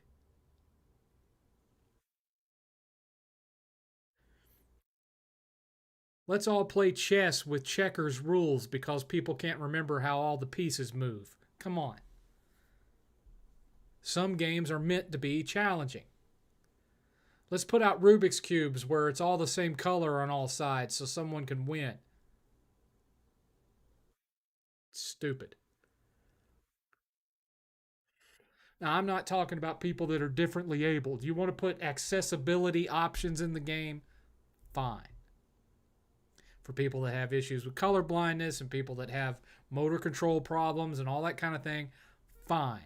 But just putting in an easy mode because you suck at video games, no. No.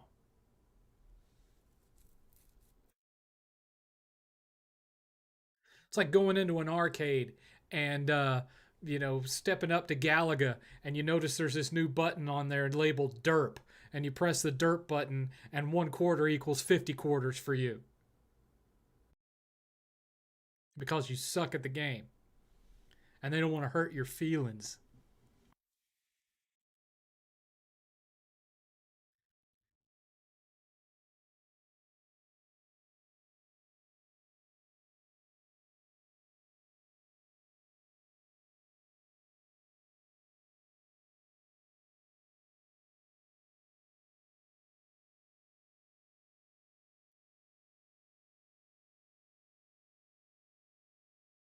Oh, brother.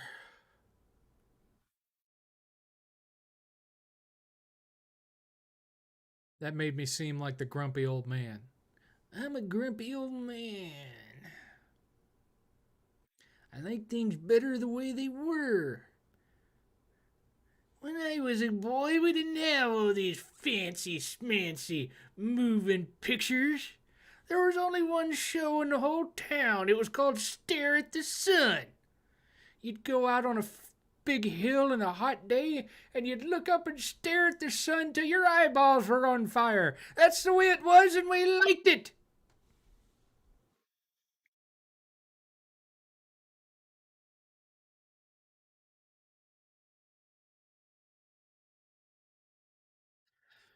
I could see there being a remaster of Bloodborne if for no other reason than just to get it up to 60 frames per second, because it was hard coded into that game that it wasn't going any higher than 30 no matter how much power you were pushing it through. So I could see it. I could see it.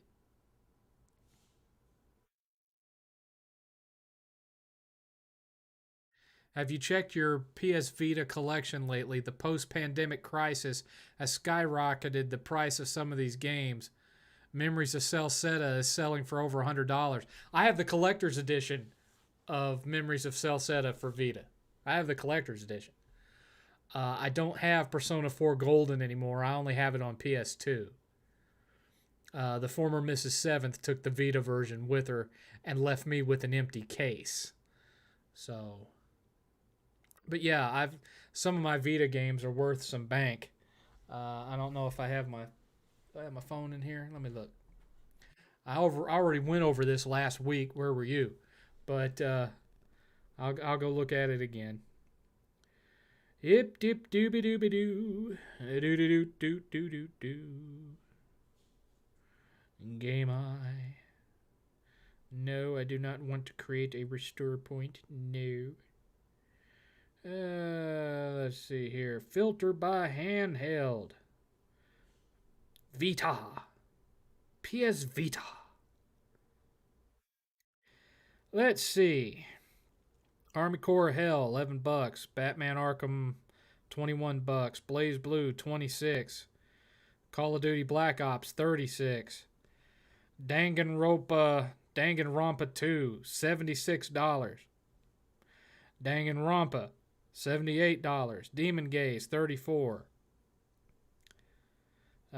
Disney Infinity 2, question mark, doesn't have a price. Drive Girls, 24. Dungeon Hunter, 21. Earth Defense Force 2, 21. Final Fantasy X, 31. Freedom Wars, 24. Hyper Devotion Noir, 34. Hyper Dimension Neptunia, 84. Another Hyper Dimension Neptunia, 80. Hyper Dimension Neptunia, another one, 74. Killzone Mercenary, 50. Legend of Heroes Trails of Cold Steel, 60. Legend of Heroes Trail of Cold Steel 2, 112. Lego Batman 3, $9. Lego Jurassic, $11. Little Big Planet PS Vita, 27. Minecraft, 24. Mod Nation Racers, 20. Muramasa Rebirth, 92. One Piece Unlimited, 24. PlayStation All-Stars, 28. Ragnarok Odyssey, 44. Resistance Burning Skies, 30. Sheeran the Wanderer, 22. Silent Hill Book of Memories, $72. $72 for that piece of crap. Sorcery Saga, 35. Soul Sacrifice, 28. Street Fighter X Tekken, 40. Tales of Hearts R, 111.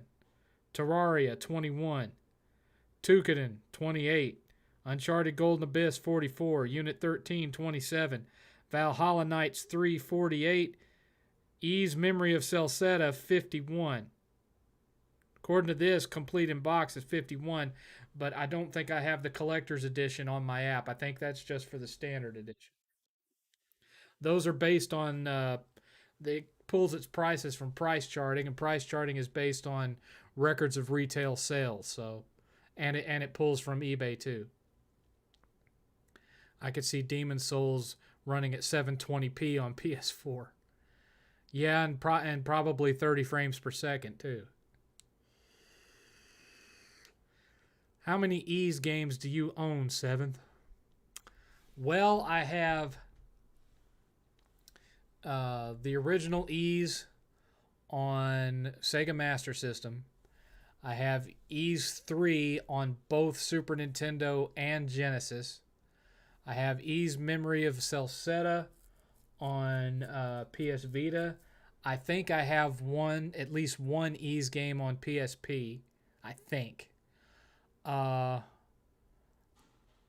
don't think I have any Ys games on PS2. I used to. I don't think I have any on PS3. But I have Ys 8 and Ys 9 on PS4.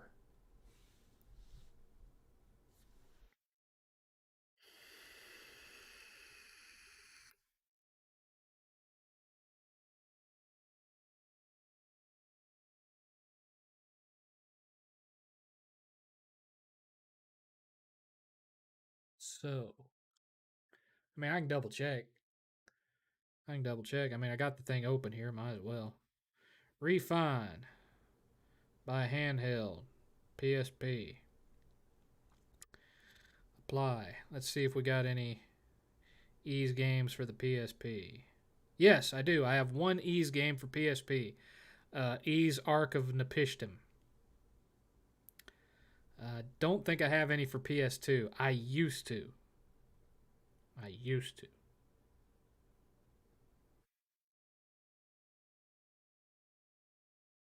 Let's find out if I do anymore, but I don't think so. No, I don't. Oh, the oldest Ease game that I have currently is the original. I think it's the original. It's either Ease or Ease 2. It's on Master System. Let me go back to it real quick. Let's see here. Refine console. Sega Master System. Apply. I have barely anything for Master System. I only have 13 games for it.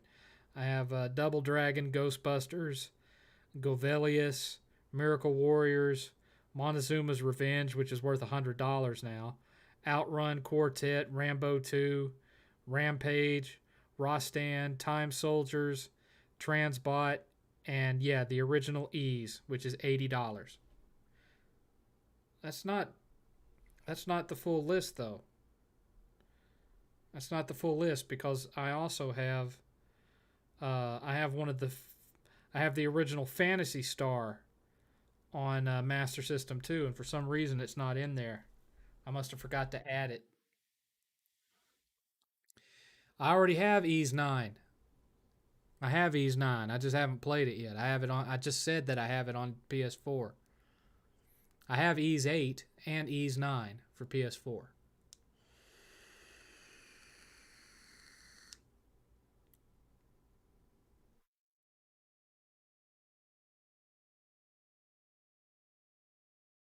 Ease 8 NTSC is mad expensive now. Let's see.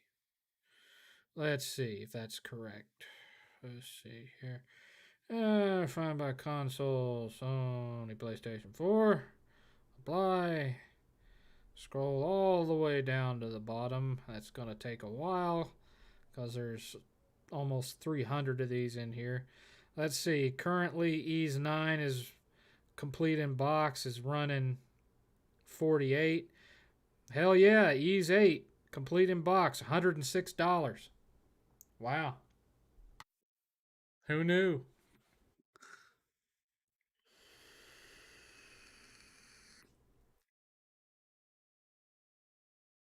Seventh with today's CGI. What's your thoughts on turning old cartoons into awesome movies? Depends. Like these live action ones that Disney's doing of their classic films, they all suck. They all suck. The best one out of the bunch has been Jungle Book, and even it had Christopher Walken playing King Louis for some stupid reason. Time Splitters. Time Splitters was a good series. I'm just afraid of them turning it into another games as a service shooter instead of having a fun single player campaign.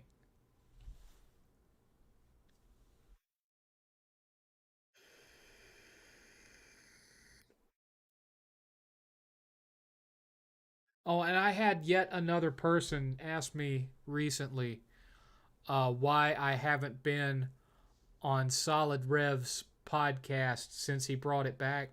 I haven't been on it because he hasn't asked me to be on it. If he asked me to be on it, I'd show up, but he hasn't asked me. I'd go on just about anybody's podcast if they came and asked me to be asked me to be on there, but he hasn't asked me to be on it. So that's why I haven't been on it.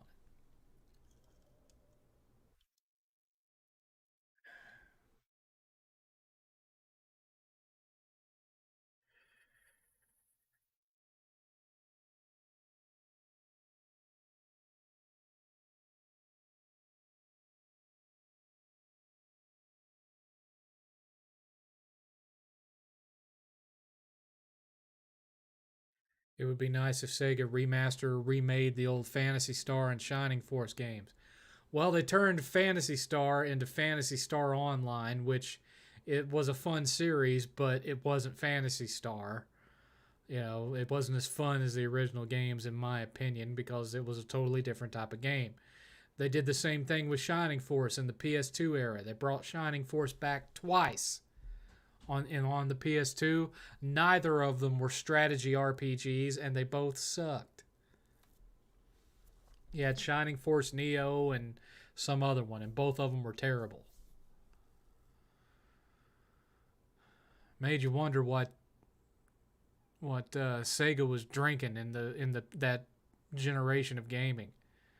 It's like they just completely lost their way after the Dreamcast failed, and some of the stuff they started cranking out was just god awful.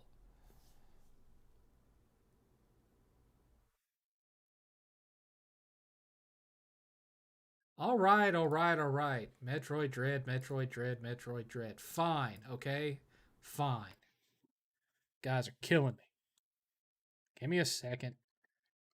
Damn it. Just fine.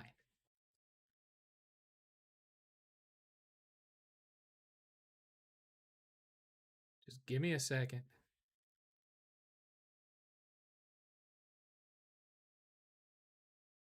There, I pre ordered it, okay? It's pre ordered.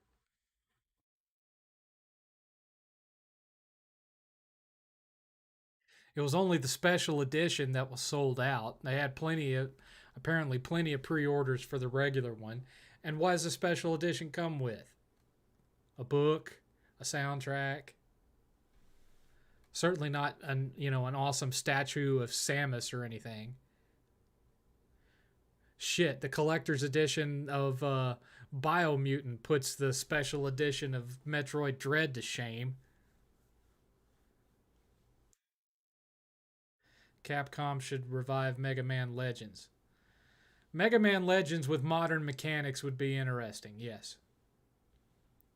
Because the mechanics in the original ones, man, they have not aged well at all. Favorite Doom game? Doom 2. I loved Doom 2. I was obsessed with Doom 2. And Doom 2 was what got me into Deathmatch. And then I just kind of stayed in it for 10 years. You know, I was still playing on console, but I was splitting my time up between playing games on console and playing whatever flavor of the month Deathmatch was out there, whether it be, you know, Jedi Academy or, Unreal Tournament or whatever it was. And I did that all the way up to Unreal Tournament 2004, and I was just done. And I haven't been back.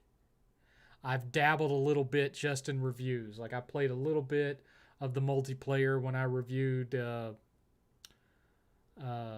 Modern Warfare 3, I think it was.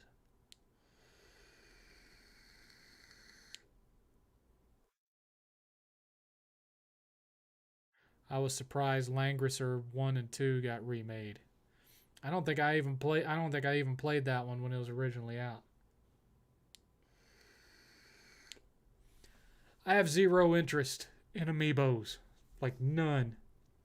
Yes, I liked Rivet. Rivet was a cool character. You know, it they did it the right way. It wasn't, it didn't come across like, they were trying to go woke and replace Ratchet for inclusivity or anything. She just felt like a natural addition to the cast. And, she wasn't just a female palette swap clone of Ratchet. She has her own unique personality. So does Kit. Kit has her own unique personality. So, yeah, I had no issues with it at all. She's a fun character. She has a bit of a meaner side than Ratchet does. Ratchet's more just kind of one liners and, oh my God, kind of character. Whereas, she'd kill some guys and you'd hear her go, she has a bit of a mean streak because she came up in a different universe than Ratchet did. So she came up in a universe that, from as far back as she can remember, it was ruled over by Emperor Nefarious, who's a totally different character from Dr. Nefarious. And so, she had a much rougher life than Ratchet did. Ratchet had a rough life, but not rough like hers. And so she has a bit of a mean streak. You know, she's kind of trigger happy. She's ready to go when it comes to the combat. Let me at him, you know.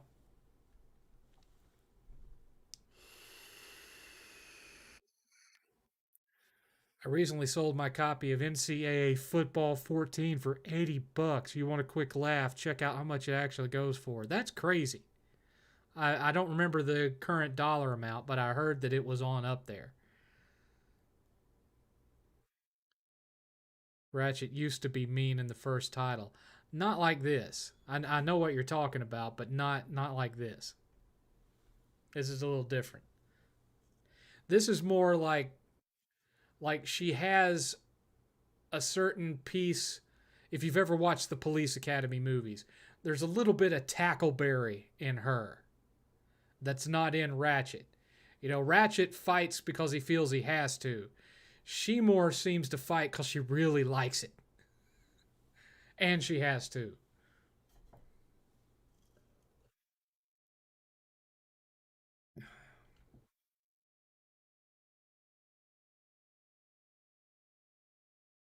Do you think DLC is possible for Ratchet and Clank? It could happen. They've done DLC before with the Pirate's Booty or whatever the hell it was called.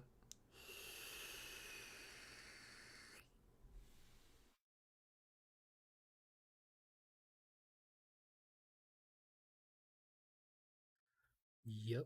I still haven't finished the 2016 game. I got like 40 something percent into it and I got pulled away to play on something else. I really should go back and finish it.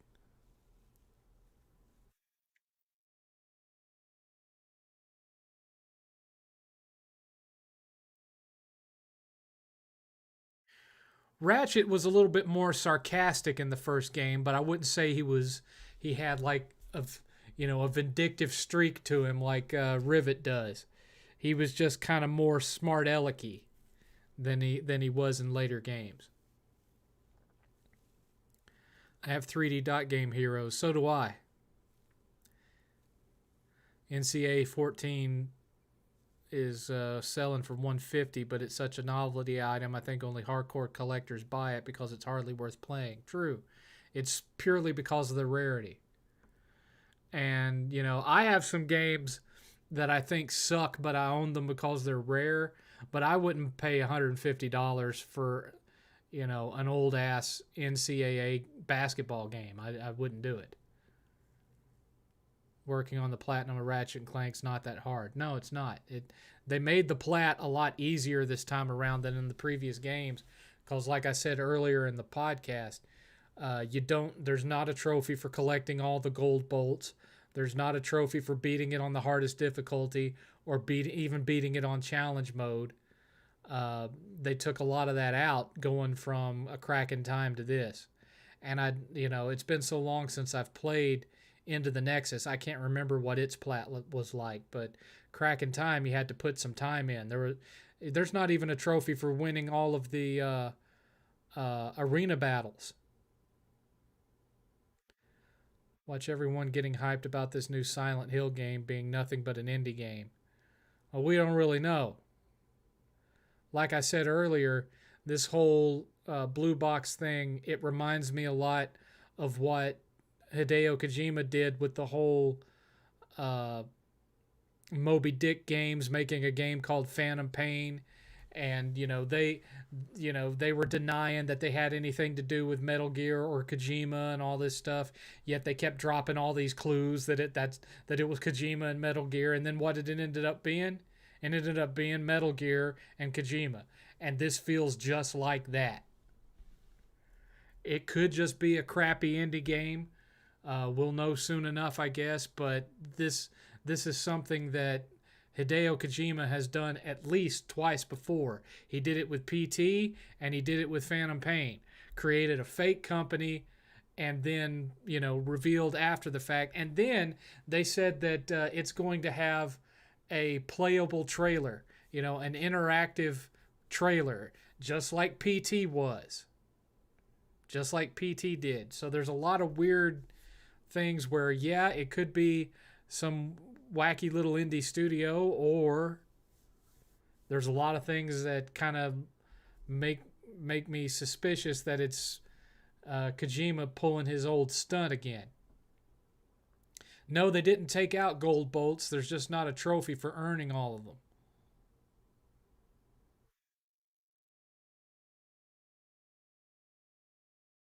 Well, Infinite flop? No, Halo Infinite won't flop. I mean, I thought Halo 5 Guardians was garbage, but it still sold like what, 5, 6 million copies?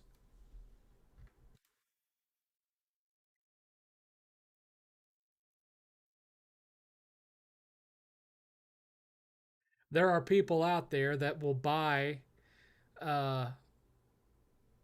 will buy anything that has a Halo name on it. Just like there are people that are such diehard fans of Uncharted that they'll buy, uh, an Uncharted game, even if it has this darker tone that don't feel like the previous games, darker music that don't feel like the previous games. You know, doesn't have any of the supernatural elements that the previous games do. They'll still buy it because it's got the Uncharted name on it. So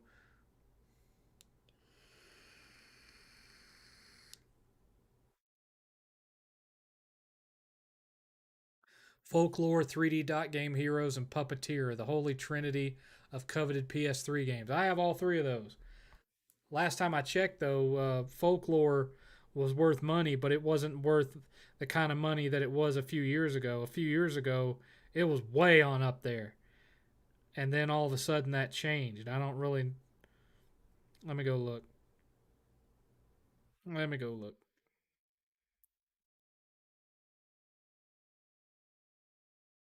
PlayStation 3. 162 titles. It's actually more like 160 because of ones that are missing. But let's see. Folklore.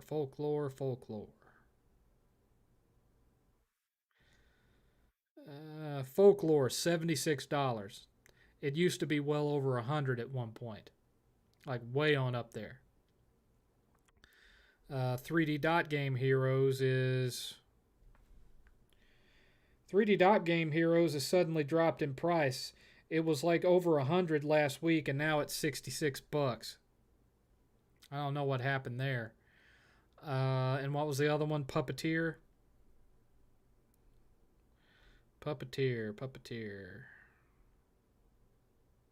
$70. $70. Let's see. Let's order it by price. Let's look at what my rarest game for PS3 by far is Painkiller Hell and Damnation, which is going for over $400 right now. After that, it's Kingdom Hearts HD Collector's Edition at 128, Persona 4 Ultimax at 94, Splatterhouse at 89, Dragon Guard 3 at 83, Lollipop Chainsaw at 76, Folklore at 76, Puppeteer at 70, 3D Dot Game Heroes 66. But that's weird because 3D Dot Game Heroes was showing well over $100 just like a week ago. Maybe some more copies were found out there in the wild or something. I don't know.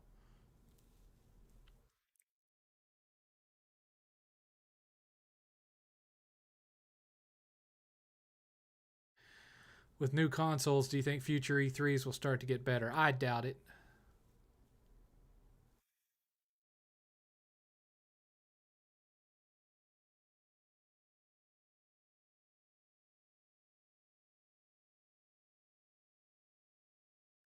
I just bought Halo Master Chief Collection for $7.50 and Gears Ultimate for $3, so I'm thinking of keeping the Xbox Series X I have. Okay.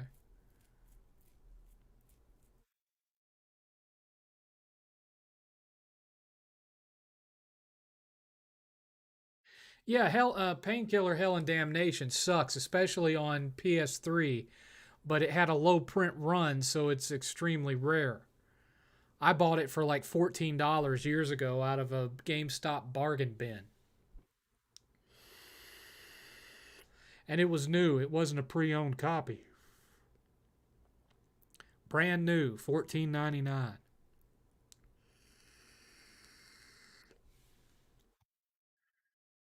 Now it's over $400. I mean, I have a handful of games that, I could there's a handful of games I have that if I wanted to, I could put them on eBay and I could eliminate a bunch of my remaining debt by selling those games on eBay. I'd get over $1,000 just for my complete in box copy of Panzer Dragoon Saga.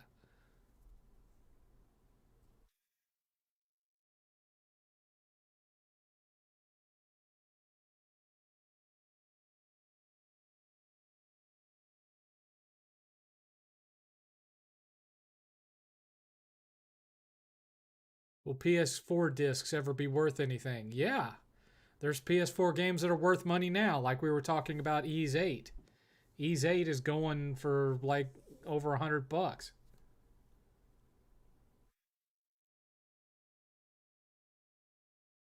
I can tell you. I can tell you right now what my most valuable PS4 games are. Hang on just a second. Let's do this again. Refine. Console. PlayStation 4. Apply. Sort by price. Scroll down to the bottom, which will take a while. Let's see here. My Borderlands uh, collector's edition that has the remote control claptrap in it is $245. Godzilla is going for $242. It was over $300 like a week ago. My Ghost of Tsushima collector's edition is going for $240. The Order 1886 premium edition is going for $146. My Persona 5 collector's edition is going for $142. My Undertale collector's edition $133. Biomutant collector's edition that I paid $60 for is going for $126. Berserk and the Band of the Hawk $125. Bloodborne collector's edition $111. God of War Stonemason edition $109. Death Stranding collector's edition that comes with the plastic fetus, paid $200 for it, it's worth $108. Ease 8 $106. Uncharted 4 collector's edition $100. Job Simulator $100. Odin Sphere re-release $84. Legend of Hero Trails of Cold Steel $83. Tales of Zestiria $79. Farpoint $73. Saturday Morning RPG $72. Dragon Quest Heroes Collector's Edition $70. Attack on Titan 2 $70. Teenage Mutant Ninja Turtles from Platinum Games $61. And it goes down from there.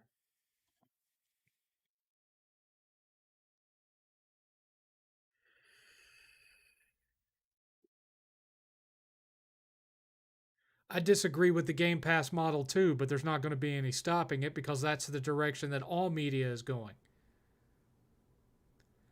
Sony is just dragging their feet to adopt it. Jack remaster on PS4 is $200 plus.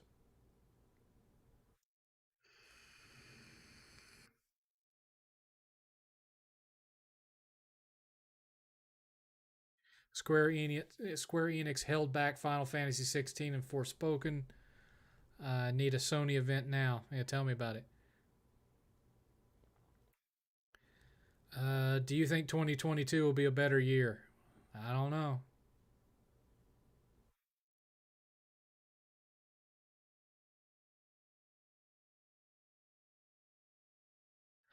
Sony is weird. I mostly blame Jim Ryan. Good person to point your finger at. All right. Time for this.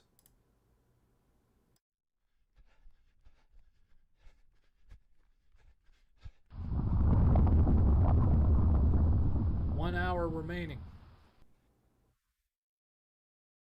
1 hour remaining. We have had $10 donated. We are $40 away from the 10 o'clock goal. It's not looking likely tonight.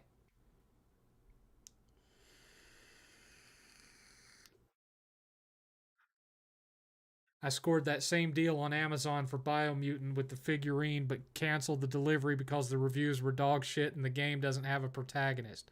True, because it's a customized character.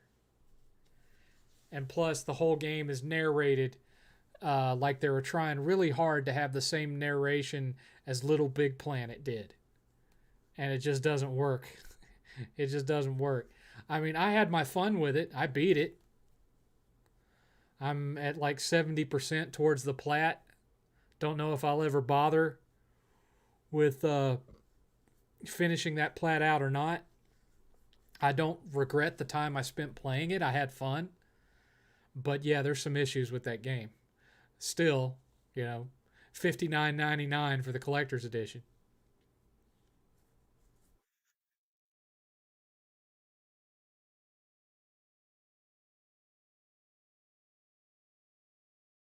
The statue is nice. The minute 8th saw it, he took it to his room. He was really, really surprised by the quality of the statue that came with that collector's edition.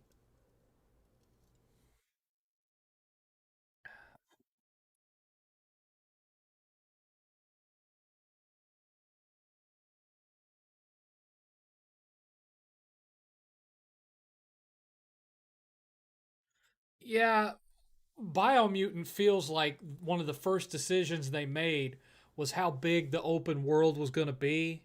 And then they just didn't have the budget to fill that open world with enough compelling stuff to do. Because there's long stretches of it where you can run from one point to the other and not see a single thing to do. You're just admiring the scenery. And it's a good looking game for what it is.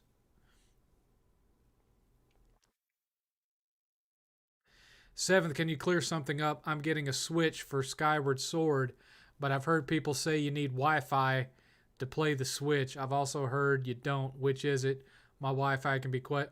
Well, you got to have Wi Fi if you're going to be playing multiplayer or if you want to download games.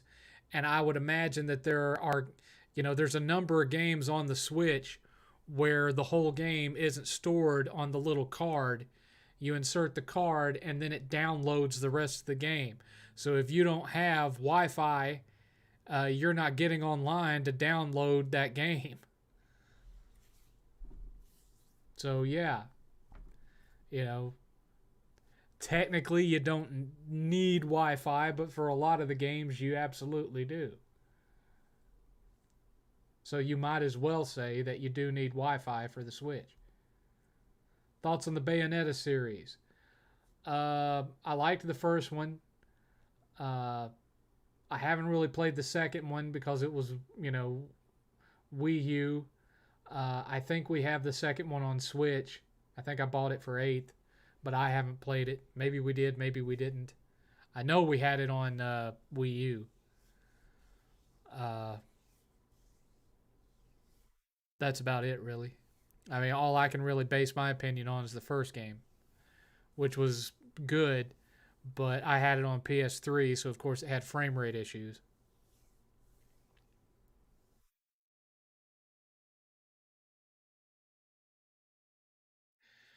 Cyberpunk's going back to the PS Store. Oh, that's going to be fun. Do you think Sony should build more in-house studios as opposed to buying everything? Well, you see, Sony, Microsoft wanted to hit the ground running, so they go and they buy the biggest studio that's willing to sell because they're having financial problems. And the reason they're having financial problems is because of Fallout 76 and several other games they'd released that hadn't done as well as previous entries. And so they were looking to be sold, and they sold themselves. Whereas Sony tends to buy smaller studios and then build them up to big studios. So Naughty Dog was small when they bought them. Insomniac was still small when they bought them. Sucker Punch was very small when they bought them. Guerrilla Games was small when they bought them. They buy small studios and then they turn them into premier studios. It's a different strategy. So, and yes, they have created some studios from the ground up, but it also comes down to money. What can they, how many people can they afford to have on staff as opposed to Microsoft?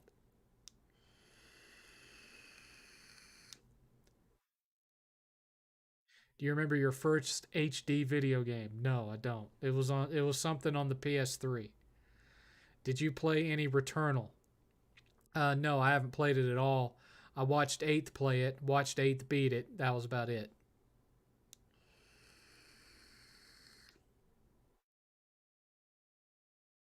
Do I need Wi-Fi during setup? I don't remember, Chris. I don't remember. It's been a long time since I set that thing up.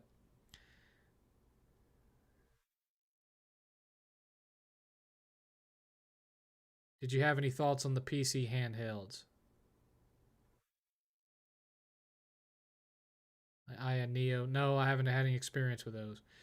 Do you think with the recent success of the Switch, the huge popularity of PS5 is now might be the right time for Sony to make a successor to the I don't think so. I don't think so. I think they are more focused in copying what Microsoft is doing and putting their games on phones and tablets. I think that's where they're going to try to head with it. I don't think they have any interest in putting out another handheld.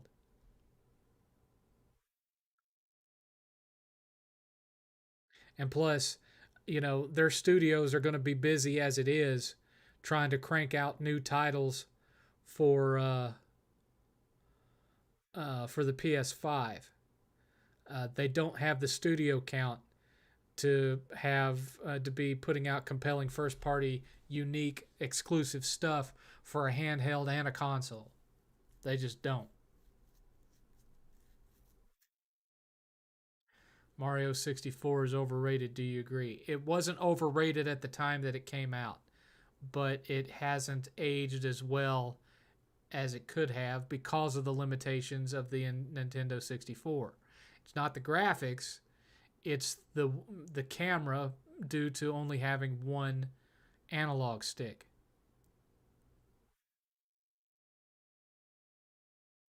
How well do you think future Bethesda games will do without PlayStation sales? Doesn't matter. They're owned by Microsoft now. How many copies they sell no longer matters. They're there just to generate subscriptions. That's all they're there for. They're not there to sell games anymore. They're there to provide content for Game Pass. They're there to generate monthly fees.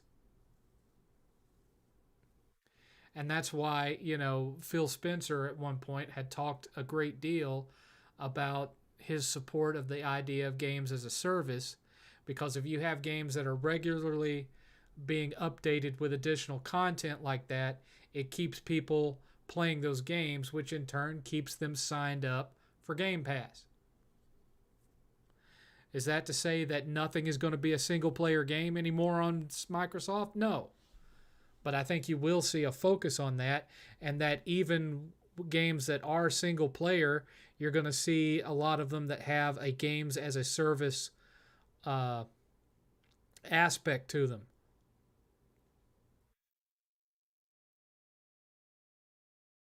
Do you think there are less studios now than in the PS2 days? Absolutely, because of mergers, acquisitions, and then studios just going out of business. Thoughts on the Highlander franchise? There's only one good Highlander, and that's the first one. Everything else sucks. The show sucked. All of the other movies sucked.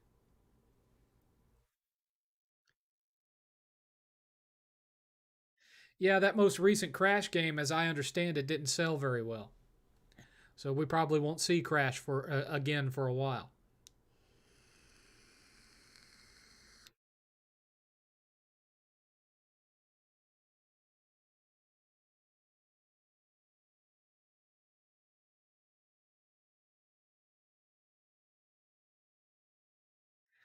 I liked the original trilogy of Crash Bandicoot, Nick, but I don't think, as overall gameplay wise, that the original Crash Bandicoot trilogy could hold a candle to Super Mario World or Super Mario Galaxy, even,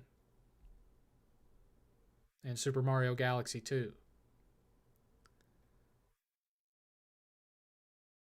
or Super Mario Brothers 3.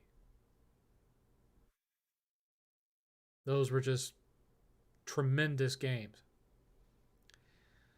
I miss Acclaim Studios. Somebody has brought back the Acclaim label. I can't remember who it's a local. It's a smaller indie. Oh, there's a YouTuber named Gamester81. If you watch the Game Chasers, he's shown up on there a couple of times. I've met him like twice, and He is part owner of an indie retro studio. They're the ones that made Sydney Hunter. If you've ever played Sydney Hunter, and they apparently bought the rights to the Acclaim brand because they're putting out this new game that's going to be labeled as an Acclaim game when they put it out. It's kind of a point and click adventure type thing.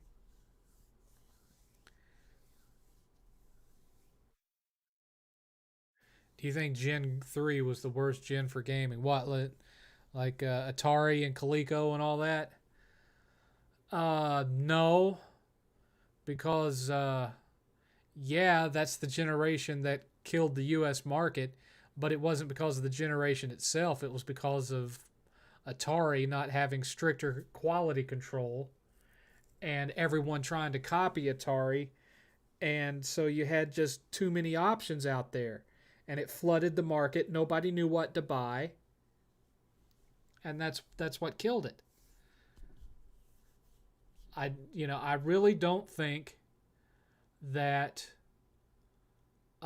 even now that the market is big enough to sustain more than 3 consoles out at a time. You know, 3 I think is the limit. When you start to get more of them out there, bad things start to happen. Because during that period, you had the 2600, the 5200, the 7800, the Intellivision, the Intellivision 2, the ColecoVision, the Emerson Arcadia 2000, the Vectrex, and that's just off the top of my head. That's 8 consoles that were out at one time. 8.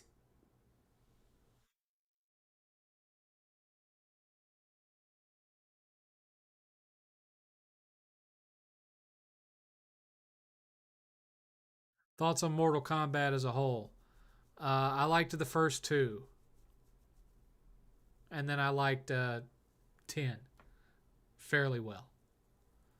That's about it.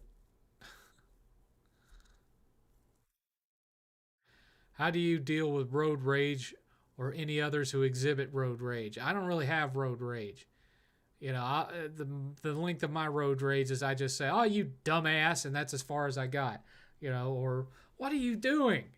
You idiot!" But I've never gotten out of my car to go and complain to somebody or something like that. I might flip them the bird as I drive past them, but that's it.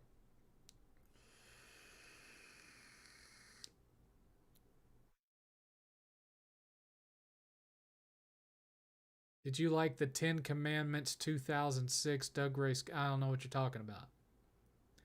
Only Ten Commandments that I've ever seen was the one with Charlton Heston and the Prince of Egypt, which I saw in the theater in like 1998 or whenever it was that came out.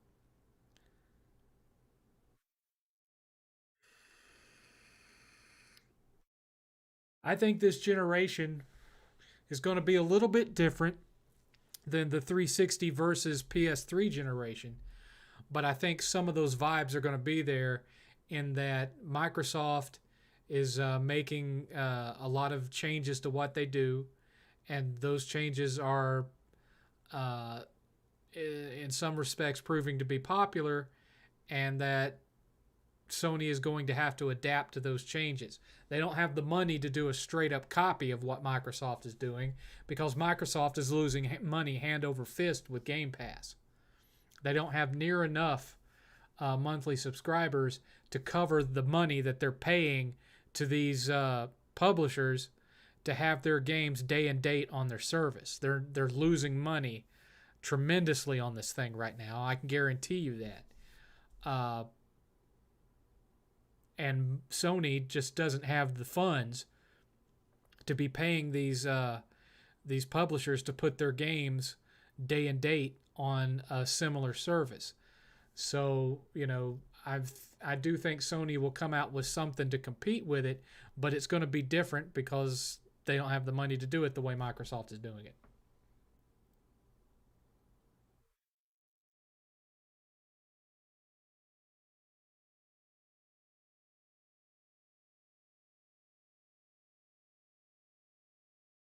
PS3 versus Xbox wasn't the fourth generation. We're in the ninth generation now. PS3, Xbox, that was the seventh generation.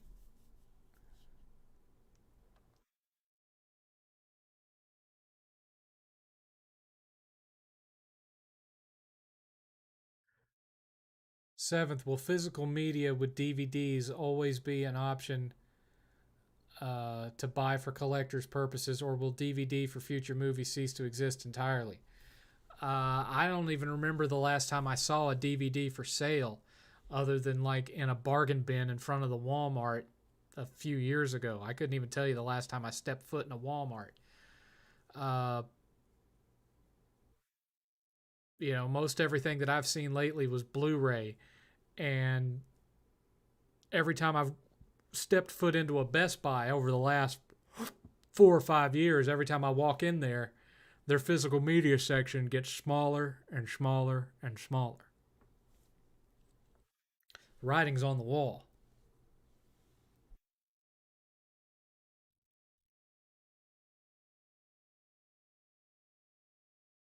If you could game with any celebrity, who would it be?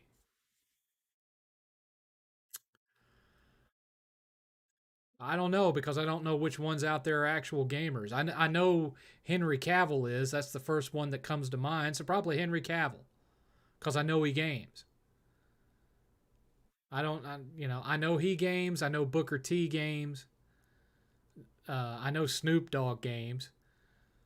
But I don't know that I'd want to play with Snoop Dogg simply because the fact is I don't know if I'd be able to handle the contact high from sitting in the same room with him playing a game for a long period of time.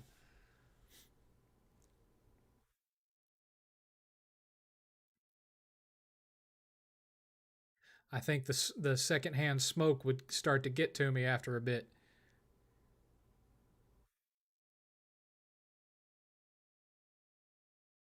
Seventh, what Sega did to screw up and lose.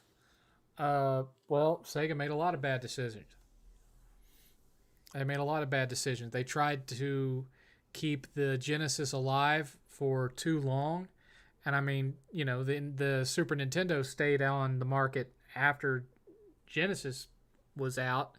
But then again, the Super Nintendo started uh, a year or two later than the Genesis did. The Genesis was kind of on its own for 1 to 2 years. Uh, they tried to keep the Genesis alive too long, and the libraries for those uh, peripherals were not great. I mean, Sega CDs was better than 32X by a country mile, but still not great. And so that eroded consumer confidence. Then the stuff that they pulled with the Saturn trying to beat the PlayStation to market, that eroded it even further. So by the time the Dreamcast came out, the PlayStation was a phenomenon, and Sega pretty much did everything right with the Dreamcast. But by that point, they'd already burned so many bridges that there weren't enough people willing to give them a second chance, and that's what killed them. People like General MLD used to say that Sony put all these companies out of business. No, they didn't. Those companies put themselves out of business by their bad decisions, and so consumer confidence in them was weak, and so Sony at the time was giving them what they wanted, and they were being reliable about it, and so customers chose Sony over the other product because they didn't have confidence in the other product because of that company's own decisions.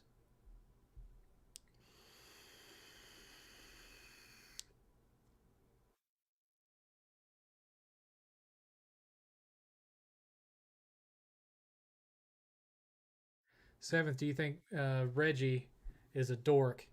There's some definite nerd factor there, but there's some nerd factor to all of us. I mean, look what y'all are doing. You're sitting and watching, a 46-year-old divorcee sit in his office and talk about games and movies. There's a little bit of dork in all of us. Do you think PS5 and Series X will be the last consoles? No, but I think they'll be the last of what we think of as traditional consoles, and even that is a stretch because of the fact that on both of these consoles, you're not loading the game off the disc. The disc is basically just proving that you bought the game, and it installs a little bit of data, and then everything else gets downloaded off of the server. So it's still not what you would think of as a traditional console, but it's it's going to get farther and farther away from that. So I think the next coming generations, uh, it's not going to be like we have thought of as a traditional console.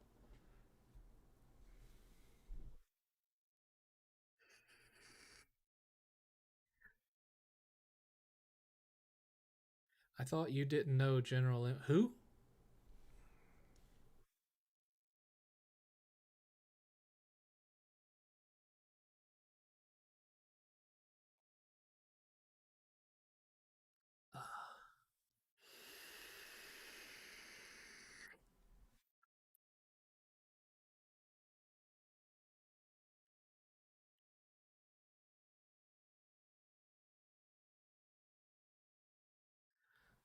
The move to all digital gaming is worrisome.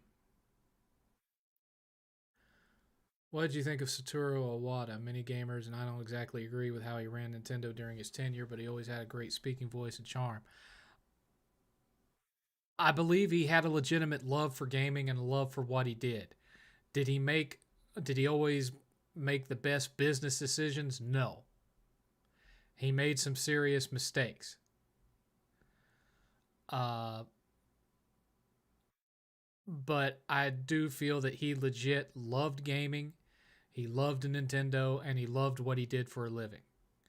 So I don't really uh go along with the Awada bashing that's happened after his death. Yes, he effed up with the Wii U, but it's not the first time Nintendo has screwed up. The guy that invented the Game Boy invented the Virtual Boy too.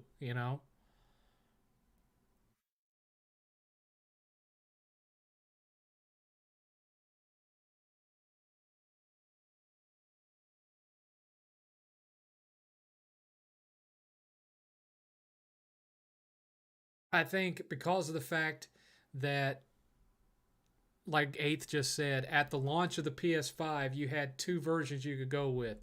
One that still had the drive, which again, they really just did for people that aren't willing to go full digital, and they knew that there were some people that weren't going to buy an all digital console, so they put it out there just to give the illusion of physical ownership. And then you had the all digital unit.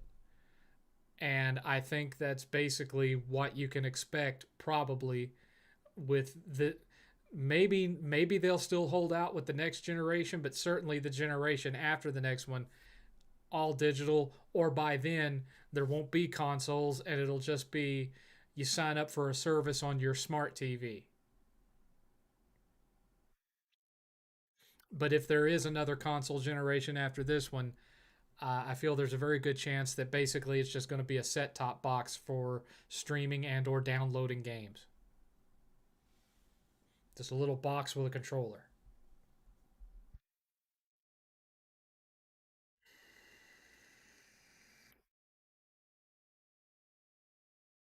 Especially when internet speeds get to the point where the majority of Americans out there would be able to stream games off the cloud, and all the compute is in the cloud, so the console doesn't need a GPU anymore, and what have you.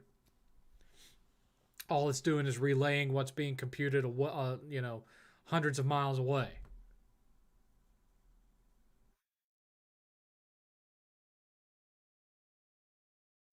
We're down to the last 30 minutes, folks. 30 minutes left, $40 short.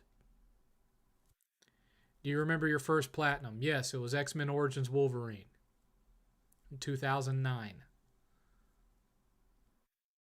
I will never forget it because that final boss battle on the hardest difficulty had a lot of cheese, man. A lot of cheese. That battle was cheap as hell. Took me several tries to get it right. Do you wish the Trey Brotherhood continued, or did it end at the right time? Those were good times, but if the Trey Brotherhood was around today, Trey Brotherhood was a product of its era. Nowadays, we have the whole social justice thing, which has caused a whole generation of people that don't know how to take criticism. And so attempting to do what the Trey Brotherhood did would just amount in a bunch of channels being permanently banned from YouTube. That's all it would result in. You couldn't do what we did back then because these younger guys, they don't know how to handle it. They take it as bullying and they flag your crap, or they get their fans to flag your crap.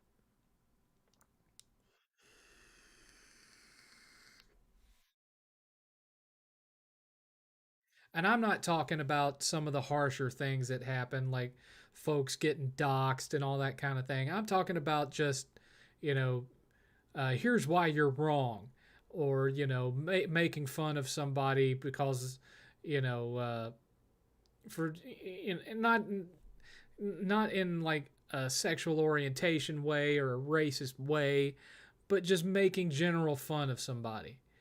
You know, there are people out there that would flag your video down for saying they're a dumbass, just for saying they're stupid, because they can't handle criticism. They don't know how to hit back. They don't know how to have fun with it.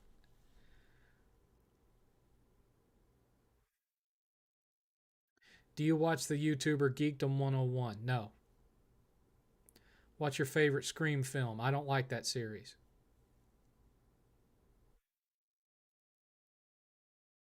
What is the first game you ever played? Pong.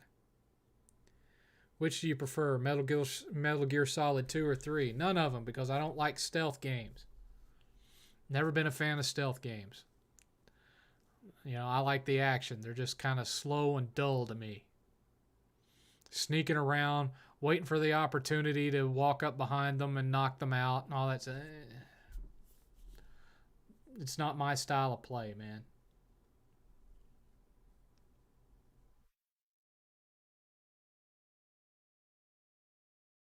And some people will say, well, how come you don't like that, but you'll play a turn based RPG?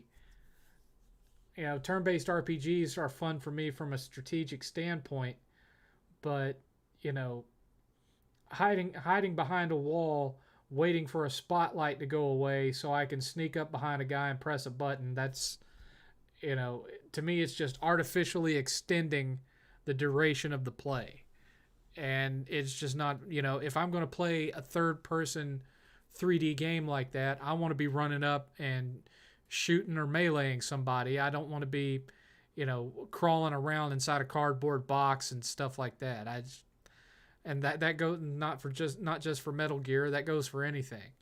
I mean, I didn't particularly like Metal Gear on the NES either. Because of the same thing. I didn't like, watching the enemy's patterns, figuring out what their patrol pattern was, where to find the openings where I would be able to get by them without being seen and all that. It's just, it doesn't interest me. Are those Trey Brotherhood videos still on YouTube? Some of mine are still around here and there. And but I think most of what you'd find with El Presidor are re-uploads. Have you seen the Mitchells versus the Machines? No, I haven't watched it.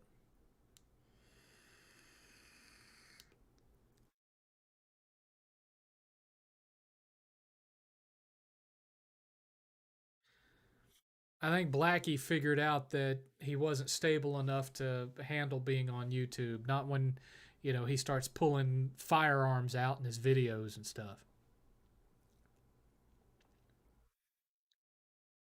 Why didn't you like the Scream films? Because they're just comedic slasher movies. And, with each entry, the story got dumber and dumber.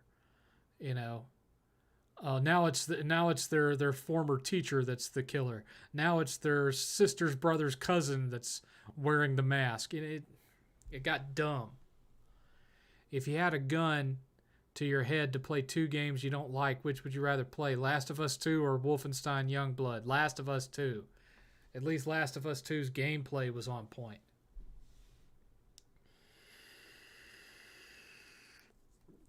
I didn't have much issue with the gameplay. It was mainly the characters and the story I couldn't stand.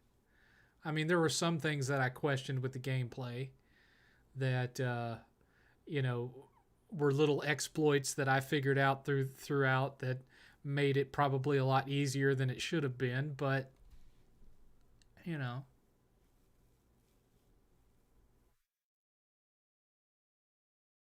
like the whole thing with figuring out how to trigger the clickers to go kill your other enemy so you didn't have to bother with it and stuff like that. I did so much of that game just walking around trying to find where the clickers were and then setting them off to go kill the bad guys instead of having to fool with it. It was very easy to exploit that, and probably a lot more than they intended. Thoughts on simplified logos? I think a lot of logos are like that now due to apps. I'm not sure if it has to do with apps or if everything's just taking on a minimalist style. I don't really know what the reasoning for it is, but yeah, people's logos are getting dumbed down. Uh, and Eighth pointed this one out to me the other day. Like the new Firefox logo. What is that? What is that even supposed to be now? All it has left is the color scheme.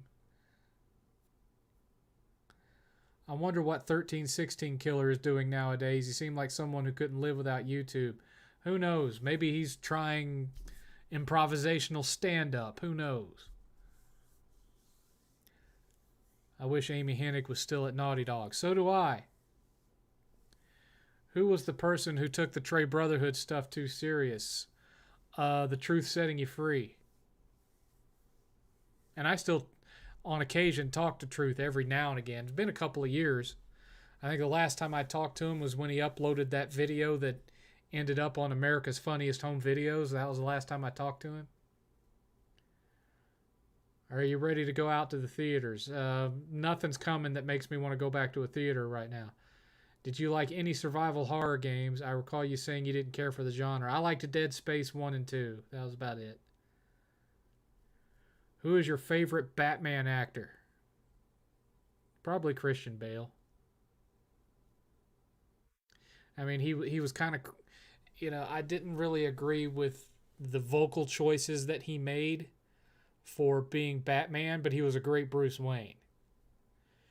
Hi, Billy. What are you doing in here? I'm sorry, Billy. I didn't get an answer from Jay one way or the other, but uh, I thought I was going to be able to make it to Arlington this year at least, and I'm not going to be able to make it to Arlington this year. And it's not out of fear of the virus or anything. It's a money issue.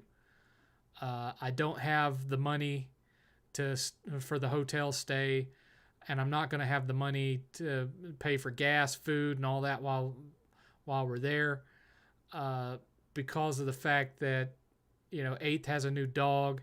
The dog has to have surgery in a month because it has a hernia. It had the hernia when we got her, didn't know it. And so that's going to have to be fixed, and that's going to take away a good chunk of the fund money that I had saved up for it just in case it was actually going to get to happen this year. And so, it kills me, but I was really looking forward to it, but I'm not going to have the cash to do it this year, man. I'm sorry.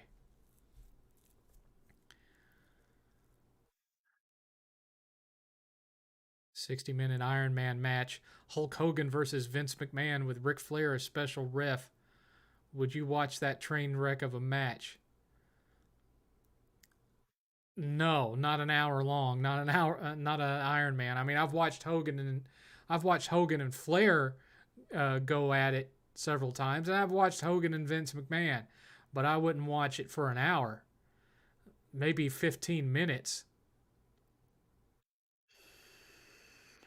Seventh, can I send you a DM on Twitter? I think it might violate the 7thCast rules. That's why. Go ahead. Thoughts on who will win Game of the Year next year? Elden Ring, God of War, Breath of the Wild 2. Honestly, I would throw Ratchet and Clank in there too, if for nothing. Maybe not Game of the Year, but like uh, best art direction, best story, best director. Understandable. I'm sorry, man. I feel really bad about it, and I was looking forward to seeing you guys, and it sucks. It really sucks. This dog has ended up costing me a lot more money than I thought it was going to cost me when I bought it. And it's not Eight's fault. It's not the dog's fault. It just is what it is. Next year, I'm intending to put aside a chunk of my bonus, and that's going to be my Retropalooza money. But I'm not going to be able to do it and have that money until next March when I get my bonus. So, and plus, on top of that, I have to start repaying my student loan next month, and that's $200 something a month out of my fund money.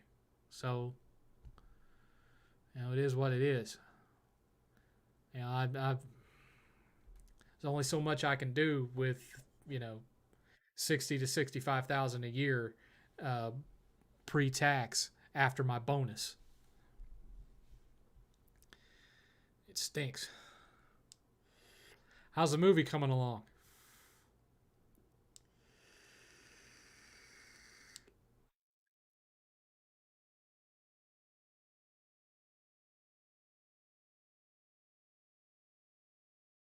Christopher Reeve versus Henry Cavill. Who's better than Superman? I liked them both equally for different reasons. There were two completely different interpretations of the character.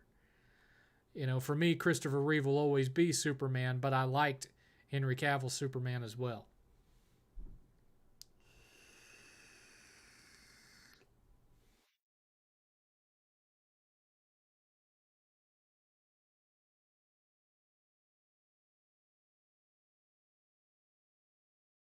We're down to the last 20 minutes, folks. 20 minutes, and we're $40 short of the hour extension goal.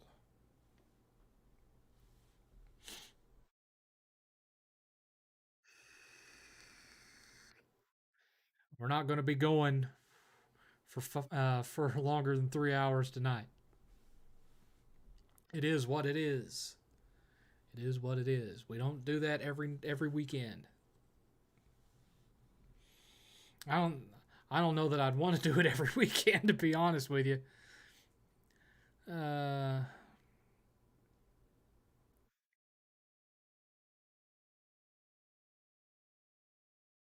my neck's stiff today. My neck is stiff. Thoughts on Babylon 5? I know what Babylon 5 is. It wasn't my thing, man. I never was big into Babylon 5. Just didn't do nothing for me.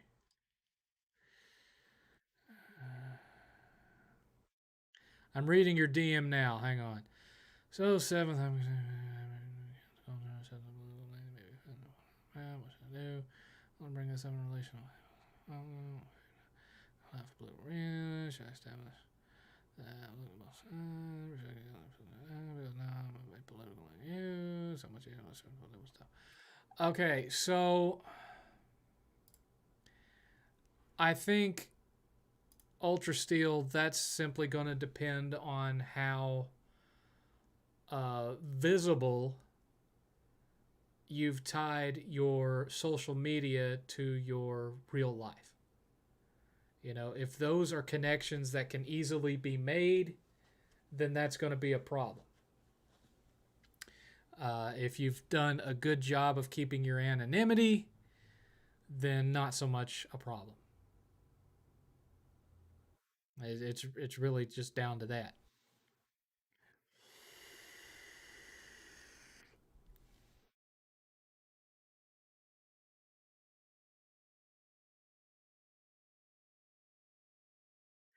Seventh, do you have a Burt's Mega Mall in your area? I went to the one in my state. They have awesome cars. I've never heard of that.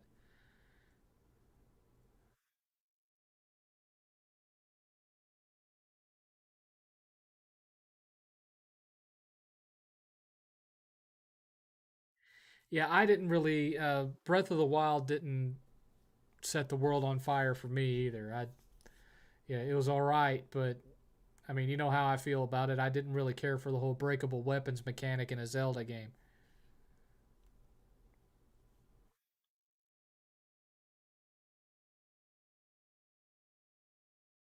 and I really, you know, didn't care for the cell shaded look of it either.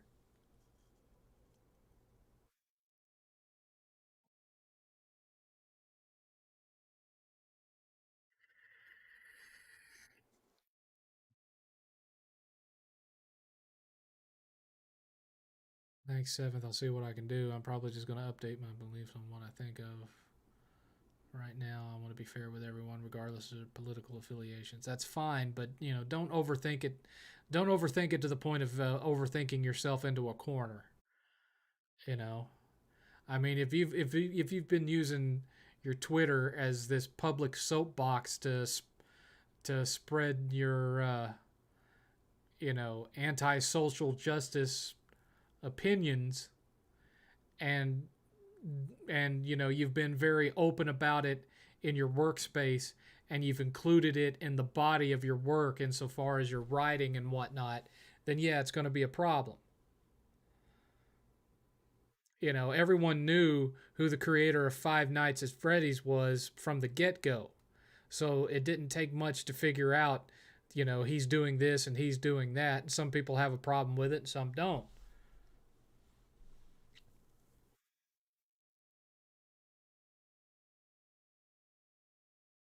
That's why I don't talk about politics to any great degree. That's why I don't talk about religion to any great degree, outside of, like, talking about religious mythology or talking about uh, stuff that interests me, like getting into old stories like the Book of Enoch and stuff like that. Yeah, I don't go too deep into it, other than there are some, if I don't think it's all that controversial to say that there are cultish elements to Scientology, uh, Mormonism, and Jehovah's Witnesses. That's outside of people that are members of that religion themselves. That's pretty universal, you know. So I don't think I'm being really controversial there when I say that. Uh, but at the same time, I've never faulted anybody for being members of those religions. I get along with people that are in those religions fine, so long as they don't try to force their beliefs down my throat. And I certainly don't try to force my beliefs down the throat of anybody else. But, I do, even though I don't really, I avoid uh, subjects like that simply because I don't want to get embroiled in the drama of it. I also don't really mix my personal and professional life with what I do on social media. I just don't.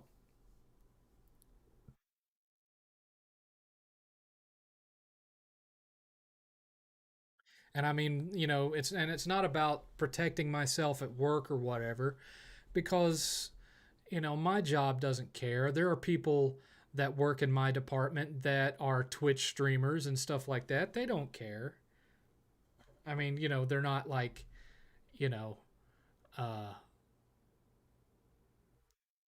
stripping on OnlyFans or, doing off color risque stuff on Twitch, you know, simulating the sounds of a blowjob on Twitch and crap like that, making money off of thirsty, lonely incels in their basement and whatnot. They're not doing that, but there are people on my team that play video games on Twitch and stream it live on camera. Company doesn't care. Company don't care. All they care about is that you do your job and that you keep that stuff uh, at home. And they don't want to see you, like, posting videos while you're on the clock and stuff like that. Now, of course, if you were on there, spewing a bunch of nasty racist stuff and things like that, then sure, they'd have a problem with that. But if all you're doing is playing video games and slinging an F word every now and again, they don't care. They curse like sailors on their business streams. They don't care. The men and the women. S this, F that, all the time. HR don't say a thing. They don't care.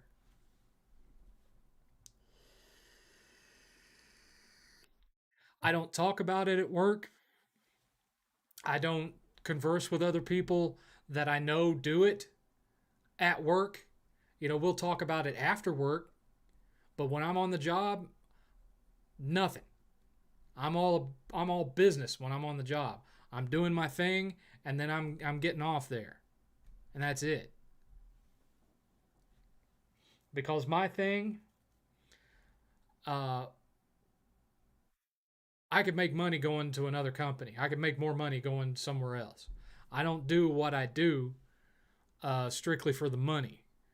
I do it for the personal satisfaction of it, and not because I even enjoy particularly what I'm doing. What I enjoy is being able to be that guy that saved their butt. You know, oh, we're behind on this project and we need this done. Blah blah blah. You're good to go. I like being that guy, and that's why I've stayed with them as long as I have. So when I am on the job, I'm all business. Yes, I'll take a few minutes to post something on Twitter, 30 seconds to type in a quick tweet. But, I'm not watching, typically I'm not watching YouTube videos. I'm not messing around with my YouTube channel. I'm not, writing out scripts for videos. I am working. Period. By the way, we got 10 minutes left. We're $40 short.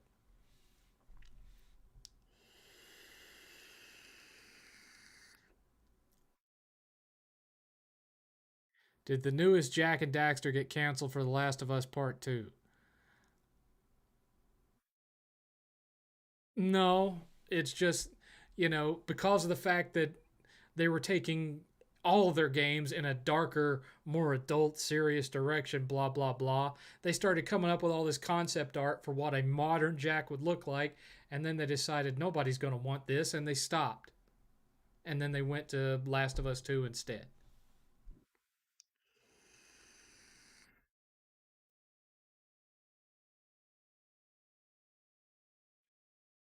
Jack and Daxter, and some people might get pissed about this, but I don't think that Jack and Daxter is as good a series as Ratchet and Clank, because Jack and Daxter couldn't decide what it wanted to be.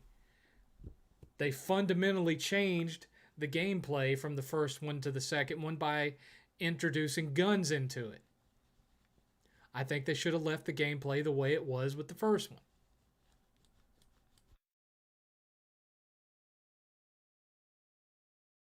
And then the third one stepped even farther away from what the first one was than the second one did. Thoughts on Tekken 4? I'm not a big fighting game enthusiast, so I don't really have a whole lot of thoughts about it one way or the other. Which Zelda art style is your favorite? Someone else asked that. I either like A Link to the Past style, or I like the art style in Skyward Sword. I didn't like the gameplay of Skyward Sword as much, but I liked the art style. If they had just given us better that for Breath of the Wild, I would have been happy. Except for the breakable weapons crap.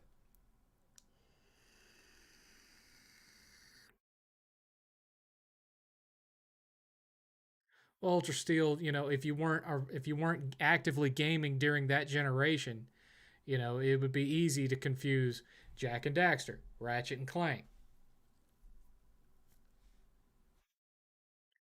especially since you had one of them where you had a guy with long ears and an animal on his shoulder versus an animal with long ears with a robot on his back. So yeah, easy to confuse the two if you weren't actively playing them both when they came out.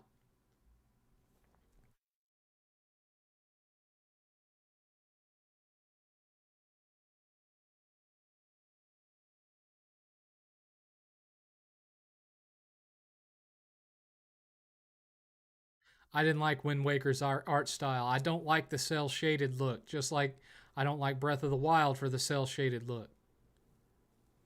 I didn't like the gameplay of Skyward Sword, but I liked the art style all right. And I liked Twilight Princess's art style. I just don't like the whole cell shaded look.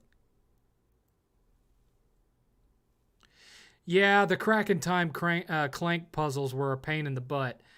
The puzzles in Rift Apart are a lot easier. I mean, the last one is a bit of a headache inducer, but it's still way simpler than than a lot of the puzzles that were in A Crack in Time. Those things made my head hurt. I mean, I got through them, but they made my head hurt.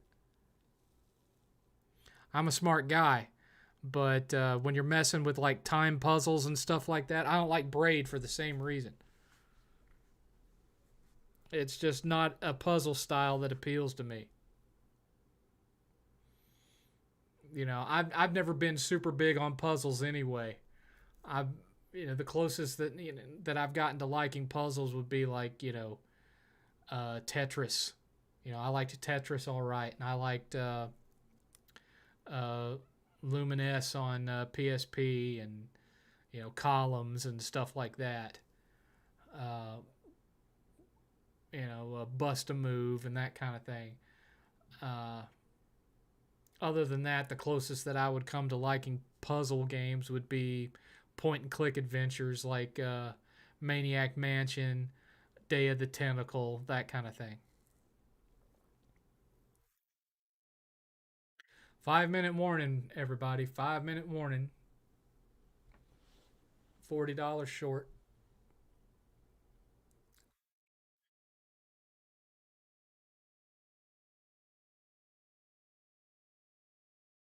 Have you returned to the office for your job, or do you still work at home? I still work at home. They did ask me this week. They said the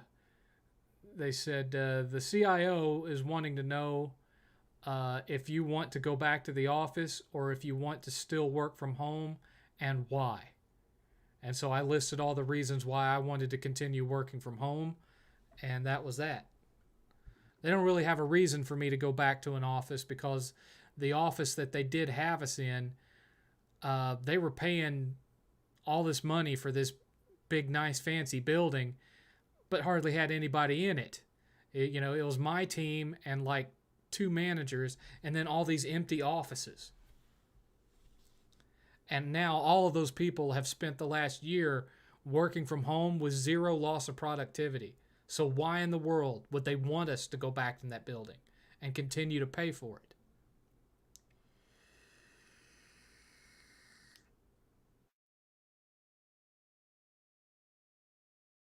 A remake of the Minish Cap. That might be interesting. No, I did not see the death battle on YouTube of Jak and Daxter and Ratchet and Clank.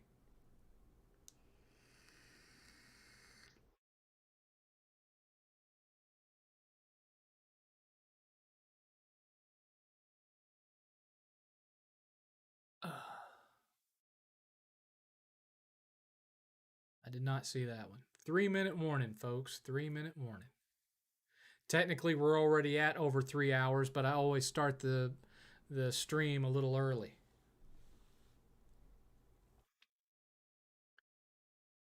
And Billy didn't even stick around long enough to. He didn't stick around long enough to answer my movie question. He does that every now and again. I think it's mostly just to let me know that he hasn't forgotten about me. He'll pop into the stream. Hey, how's it going? And then he's gone. He's gone.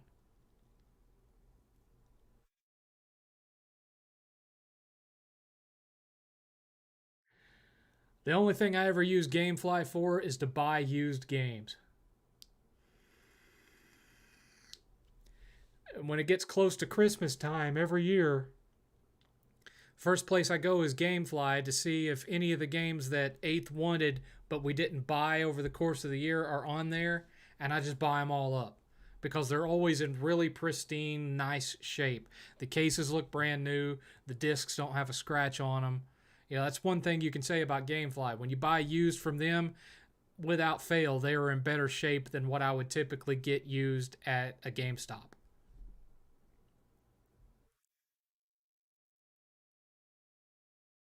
God of War was inspired by a lot of things, not just Legend of Zelda. I mean, even the designers of the original God of War have said in interviews that they were looking at all these Japanese action games that were having a lot of success, like Devil May Cry and whatnot, and said there's no reason why there couldn't be an American one of these, and then boom, you've got God of War. But elements of God of War were inspired by Zelda. Would you say GameFly beats GameStop down to the ground? When it comes to used games, yeah. They're usually cheaper than what GameStop is selling them for, and they're in better condition. Think you'll do a gameplay stream if you feel up to it in the future. A bi-weekly retro stream for an hour or two would definitely be worth showing up for. Once things slow down at work, I'll feel up to that. You know, as it stands, I'm sitting in this chair 9 hours a day. When I'm done, I don't want to be in this chair anymore, you know? But once things slow down and I don't have as much pressure to get as much done as I do, because right now I'm overperforming by a tremendous amount, not trying to kiss my own ass, but it's true.